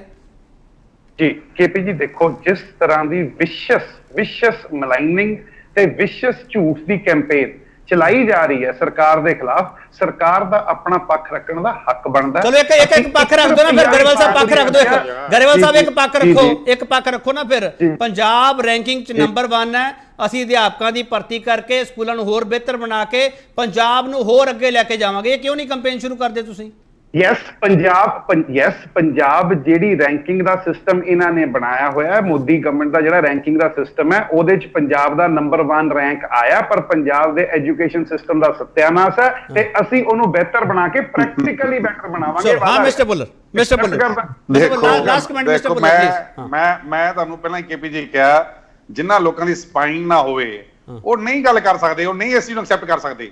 ਮੈਂ ਸਿਰਫ ਇੰਨੀ ਗੱਲ ਪੁੱਛਣਾ ਚਾਹੁੰਦਾ ਹਾਂ, ਮੈਨੂੰ ਅਹਿਬਾਬ ਗਰੇਵਾਲ ਜੀ ਨਾਲ ਜਵਾਬ ਦੇ ਦੇਣ ਵੀ ਇਹਨਾਂ ਦੇ ਜਿਹੜੇ ਐਮਐਲਏ ਨੇ ਦਿੱਲੀ ਦੇ ਵਿੱਚ, ਉਹਨਾਂ ਦੇ ਕਿੰਨੇ ਐਮਐਲਏ ਜਿਨ੍ਹਾਂ ਦੇ ਬੱਚੇ ਜਿਹੜੇ ਸਰਕਾਰੀ ਸਕੂਲ 'ਚ ਜਾਂਦੇ ਨੇ, ਜਿਹੜੇ ਇਹਨਾਂ ਦੇ ਮੰਤਰੀ, ਉਹਨਾਂ ਦੇ ਕਿੰਨੇ ਮੰਤਰੀ ਜਿਨ੍ਹਾਂ ਦੇ ਸਰਕਾਰੀ ਸਕੂਲ 'ਚ ਜਾਂਦੇ ਨੇ, ਔਰ ਕਿੰਨੇ ਮੰਤਰੀ ਜਿਹੜੇ ਸਰਕਾਰੀ, ਇਹਨਾਂ ਦੇ ਜਿਹੜੀ ਮਹਿਲਾ ਮਹੱਲਾ ਕਲੀਨਿਕ ਖੋਲੀ ਸੀ ਉੱਥੇ ਗਏ ਨੇ, ਉਹਦੇ ਜਾਂਦੇ ਨੇ ਵੱਡੇ ਵੱਡੇ ਹਸਪਤਾਲਾਂ 'ਚ। ਇੱਕ ਮਿੰਟ ਜੀ, ਮੈਨੂੰ ਗੱਲ ਪੂਰੀ ਕਰ ਉਹ ਤਾਂ ਸੇਮ ਸਾਰੀਆਂ ਪਾਰਟੀਆਂ ਨਾਲ, ਦੂਸਰੀ ਗੱਲ ਸਾਰੀਆਂ ਪਾਰਟੀਆਂ ਨਾਲ ਹੀ ਅਸੀਂ ਕਲੇਮ ਨਹੀਂ ਕਰਦੇ ਨਾ, ਅਸੀਂ ਕਲੇਮ ਨਹੀਂ ਕਰਦੇ ਕੇਪੀ ਜੀ, ਤੁਸੀਂ ਡਬਲ ਸਟੈਂਡਰਡ ਰੱਖੋ। ਅਸੀਂ ਕਲੇਮ ਨਹੀਂ ਕਰਦੇ, ਕਲੇਮ ਕਰਦੇ ਨੇ। ਦੂਸਰੀ ਗੱਲ ਜਿਹੜੀ ਮੈਂ ਤੁਹਾਨੂੰ ਕਹਿਣੀ ਚਾਹੁੰਦਾ ਹੈ ਵੀ 75 ਥਾਵਾਂ ਤੇ ਸਾਡੇ ਸੁਵਿਧਾ ਕੇਂਦਰਾਂ ਜਿਹੜੇ ਅਸੀਂ ਖੋਲ ਕੇ ਦਿੱਤੇ ਸੀ, ਉਹਨਾਂ ਦੇ ਕੂਚੀ ਮਾਰ ਕੇ 4 ਲੀਟਰ ਪੇਂਟ ਲਾ ਕੇ ਇਹਨਾਂ ਨੇ ਇੱਕ ਮਹੱਲਾ ਕਲੀਨਿਕ ਖੋਲ ਲਏ। 2 ਮਹੀਨੇ ਉਸ ਗੱਲ ਨੂੰ ਹੋ ਗਏ, 2 ਮਹੀਨੇ ਬਾਅਦ ਇਹਨਾਂ ਨੇ ਹੋਰ ਕਿੰਨੇ ਮਹੱਲਾ ਕਲੀਨਿਕ ਖੋਲੇ ਨੇ ਕਿ ਸਿਰਫ ਕੂਚੀ ਇੱਕ ਵਾਰੀ ਮਾਰ ਲਈ, ਉਹਦਾ ਹੁਣ ਇਸ਼ਤਿਹਾਰਬਾਜ਼ੀ ਚੱਲ ਰਹੀ ਹੈ। ਭੁੱਲਰ ਸਾਹਿਬ ਐਜੂਕੇਸ਼ਨ ਦੇ ਉਹੀ ਚੀਜ਼ ਹੋਣੀ ਹੈ। ਜਿਹੜੇ ਸਕੂਲ ਅਸੀਂ ਬਣਾ ਕੇ ਗਏ ਆਪਣੀ ਸਰਕਾਰ ਦੇ ਟਾਈਮ, ਜੋ 10 ਸਾਲ ਦੀ ਸਾਡੀ ਸਰਕਾਰ ਸੀਗੀ, ਉਹਨਾਂ ਦੇ ਕੂਚੀ ਮਾਰੀ ਕੈਪਟਨ ਸਾਹਿਬ ਨੇ, ਹੁਣ ਉੱਤੇ ਕੁੱਚੀ ਮਾਰ ਕੇ ਇਹ ਲੋਕ ਅੱਗੇ ਆ ਰਹਿਣਗੇ। ਇਹ ਮੈਨੂੰ ਦੱਸ ਦੇਣ ਵੀ ਇਹਨਾਂ ਨੇ ਜਿਹੜੇ ਸਕੂਲ ਅਡਾਪਟ ਕੀਤੇ ਨੇ, ਇਹ ਕਹਿੰਦੇ 200 ਸਕੂਲ ਅਡਾਪਟ ਕਰ ਲਏ, ਕੋਈ 10 ਸਕੂਲਾਂ ਦਾ ਨਾਮ ਲੈ ਦੇਣ। ਕੋਈ 2 ਸਕੂਲ ਦੱਸ ਦੇਣ ਕਿ ਆ ਅਡਾਪਟ ਕੀਤੇ ਆ। ਭੁੱਲਰ ਸਾਹਿਬ ਇੱਕ ਸਵਾਲ ਦਾ ਜਵਾਬ ਦਿਓ। ਪ੍ਰੋਫੈਸਰ ਸਾਹਿਬ ਦੱਸ ਰਹੇ ਆ, ਪ੍ਰੋਫੈਸਰ ਸਾਹਿਬ ਦੱਸ ਰਹੇ ਆ, ਤੁਸੀਂ ਦੱਸ ਦਿਓ ਨਾ। ਭੁੱਲਰ ਸਾਹਿਬ ਇੱਕ ਮਿੰਟ ਸਰ ਸੁਣ ਲਓ। ਭੁੱਲਰ ਸਾਹਿਬ ਇੱਕ ਮਿੰਟ, ਅਬਾਬ ਜੀ ਇੱਕ ਮਿੰਟ। ਭੁੱਲਰ ਸਾਹਿਬ ਇਹ 36000 ਜਿਹੜੇ ਮੁਲਾਜ਼ਮ ਹੈ ਉਹ ਕਦੋਂ ਦੇ ਕੱਚੇ ਆ ਸਰ? ਦੇਖੋ ਜਦੋਂ ਦੇ ਵੀ ਕੱਚੇ ਹੈਗੇ ਨੇ, ਲੇਕਿਨ ਇਹ ਇਸ਼ਤਿਹਾਰਬਾਜ਼ੀ ਨਹੀਂ ਕੀਤੀ। ਚਲੋ ਠੀਕ ਹੈ ਭੁੱਲਰ ਸਾਹਿਬ ਠੀਕ ਹੈ। ਹਾਂ ਕੈਪਟਨ ਸਾਹਿਬ, ਅੰਕਲ ਚਿਪਸ ਦੇ ਪੈਕੇਟ ਨੇ, ਚਲੋ ਇਹਨਾਂ ਦੇ ਵਾਅਦੇ ਨੇ ਅੰਕਲ ਚਿਪਸ ਦੇ ਪੈਕੇਟ ਨੇ, ਇਹਨਾਂ ਦੇ ਜਿਹੜੇ ਕਲੇਮ ਨੇ ਉਹ ਅੰਕਲ ਚਿਪਸ ਦੇ ਪੈਕੇਟ ਨੇ। ਚਲੋ ਹਵਾਈ ਹਵਾ ਹੈ, ਕੁਝ ਹੋਰ ਹੈ ਨਹੀਂ ਹਵਾ ਵਿੱਚ। ਕੈਪਟਨ ਸਾਹਿਬ ਇਹ 36000 ਮੁਲਾਜ਼ਮ ਕਦੋਂ ਦੇ ਪੱਕੇ ਆ, ਕੱਚੇ ਆ? ਇਹ ਤਾਂ ਸਰ ਹੋਣੇ ਮੇਰੇ ਖਿਆਲ ਨਾਲ 8-8 9-9 ਸਾਲ ਤੋਂ ਕੱਚੇ ਹੋਣਗੇ। ਮੈਂ ਜਿਹੜੀ ਗੱਲ ਕਰ ਰਿਹਾ, ਅਸੀਂ ਸਾਡੇ ਮੁਲਾਜ਼ਮਾਂ ਨੂੰ ਪੱਕਾ ਕਰਨਾ ਬਣਦਾ ਹੈ। ਅਬਾਬ ਗਰੇਵਾਲ ਸਾਹਿਬ ਨੇ ਇੱਕ ਗੱਲ ਖੁਦ ਹੀ ਮੰਨੀ ਹੈ, ਜਿਹੜੇ ਮੁਲਾਜ਼ਮਾਂ ਨੂੰ ਪੱਕਾ ਕੀਤਾ ਜਾਊਗਾ ਉਹਨਾਂ ਦੀ ਤਨਖਾਹ ਜਿਹੜੀ ਪ੍ਰੋਬੇਸ਼ਨ ਪੀਰੀਅਡ ਦੀ ਹੋਊਗੀ ਅਗਲੇ 3-3.5 ਸਾਲ, ਉਹ ਅੱਜ ਦੀ ਤਨਖਾਹ ਨਾਲੋਂ ਘੱਟ ਉਹਨਾਂ ਦੀ ਅਕਾਊਂਟ 'ਚ ਉਹਨਾਂ ਦੇ ਪੈਸੇ ਜਾਣਗੇ। ਮੈਂ ਇੱਕੋ ਹੀ ਬੇਨਤੀ ਕਰਦਾ ਹੈ ਵੀ ਇਹਨਾਂ ਨੂੰ 10-10 ਸਾਲ ਇਹਨਾਂ ਨੂੰ ਕੰਮ ਕਰਦਿਆਂ ਨੂੰ ਹੋ ਗਏ, ਇਹ ਟੈਸਟਡ ਬੰਦੇ ਨੇ, ਇਹਨਾਂ ਨੂੰ ਪੂਰੀ ਤਨਖਾਹ ਤੇ ਰੱਖਿਆ ਜਾਵੇ। ਦੂਸਰੀ ਗੱਲ, ਇੱਕ ਮੇਰੀ ਹੋਰ ਬੇਨਤੀ ਹੈ ਤੁਹਾਡੇ ਰਾਹੀਂ, ਮੇਰੀ ਸਾਰੇ ਸਰੋਤਿਆਂ ਨੂੰ ਬੇਨਤੀ ਹੈ, ਮੇਰੇ ਆਮ ਆਦਮੀ ਪਾਰਟੀ ਦੇ ਭਰਾਵਾਂ ਨੂੰ ਬੇਨਤੀ ਹੈ ਵੀ ਸਾਡੇ ਮੁੱਖ ਮੰਤਰੀ ਦਾ ਬੈਲੈਂਸ ਮੁੱਕ ਜਾਂਦਾ ਹੈ ਹਨਾ, 350 ਰੁਪਏ ਦਾ ਰੀਚਾਰਜ ਹੁੰਦਾ ਹੈ ਭਰਾਵੋ, ਉਹਦਾ ਬੈਲੈਂਸ ਪਵਾ ਕੇ ਰੱਖਿਆ ਕਰੋ। ਜਿਹੜੇ 15000 ਮੁੱਖ ਮੰਤਰੀ ਸਾਹਿਬ ਨੂੰ ਜਿਹੜੇ ਫੋਨ ਦਾ ਭੱਤਾ ਮਿਲਦਾ ਹੈ, ਉਹ ਸ਼ਾਇਦ ਟੀਚਰਸ ਲਈ ਖਰਚ ਹੋ ਜਾਂਦੇ ਆ, ਸ਼ਾਮ ਨੂੰ ਉਹ ਜਿਹੜੀ ਜਿਵੇਂ ਚੂੰ ਤੇ ਖਰਚ ਹੋ ਜਾਂਦੇ ਹੋਣਗੇ। ਤੁਸੀਂ ਇੱਕ ਗੱਲ, ਸਾਡੇ ਮੁੱਖ ਮੰਤਰੀ ਦਾ ਬੈਲੈਂਸ ਤਾਂ ਪੂਰਾ ਪਵਾ ਕੇ ਰੱਖਿਆ ਕਰੋ। ਜਦੋਂ ਇਹ ਬਾਹਰਲੇ ਹਲਕਿਆਂ 'ਚ ਜਾ ਕੇ, ਬਾਹਰਲੇ ਸਟੇਟਾਂ 'ਚ ਜਾ ਕੇ ਇਸ ਗੱਲ ਦਾ ਜ਼ਿਕਰ ਕਰਦੇ ਆ ਵੀ ਮੇਰਾ ਤਾਂ ਬੈਲੈਂਸ ਮੁੱਕ ਗਿਆ ਸੀ, ਉਹ ਵੀ ਗੱਲ ਬੜੀ ਭੈੜੀ ਹੈ। ਠੀਕ ਹੈ, ਇਹ ਆਪਣਾ ਡਿਬੇਟ ਦਾ ਵਿਸ਼ਾ ਨਹੀਂ ਹੈਗਾ ਸੀਗਾ ਵੈਸੇ। ਜਿਹੜੇ ਟੀਚਰ ਤੁਸੀਂ ਡਬਲ ਕ੍ਰਾਸ ਕੀਤਾ ਨਾ ਸਰ, ਉਹ ਮੈਨੂੰ ਬੜਾ ਜਲਦੀ ਸਮਝ ਆਇਆ। Prasamjeet Singh gold medallist, PhD ਜਿਨ੍ਹਾਂ ਨੇ ਕੀਤੀ ਹੋਈ, ਪੋਸਟ ਡਾਕਟਰਲ ਜਿਨ੍ਹਾਂ ਨੇ ਕੀਤੀ ਹੋਈ, ਉਹ ਸੜਕਾਂ ਤੇ ਡਾਂਗਾ ਖਾਂਦੇ ਫਿਰਦੇ ਸਰ।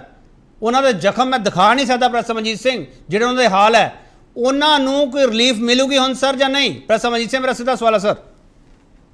ਦੇਖੋ, ਸਭ ਤੋਂ ਪਹਿਲੀ ਗੱਲ ਜਿਹੜੀ ਕੈਪਟਨ ਗੌਰਵ ਬਰਾੜ ਕਹਿਣ ਦੀ ਕੋਸ਼ਿਸ਼ ਕਰ ਰਹੇ ਆ, ਇਹ ਮੇਰੇ ਵੀਰ ਇਸ਼ਤਿਹਾਰ ਦੇਣ ਤੋਂ ਪਹਿਲਾਂ ਪੈਸੇ ਦਾ ਇੰਤਜ਼ਾਮ ਕਰਨ।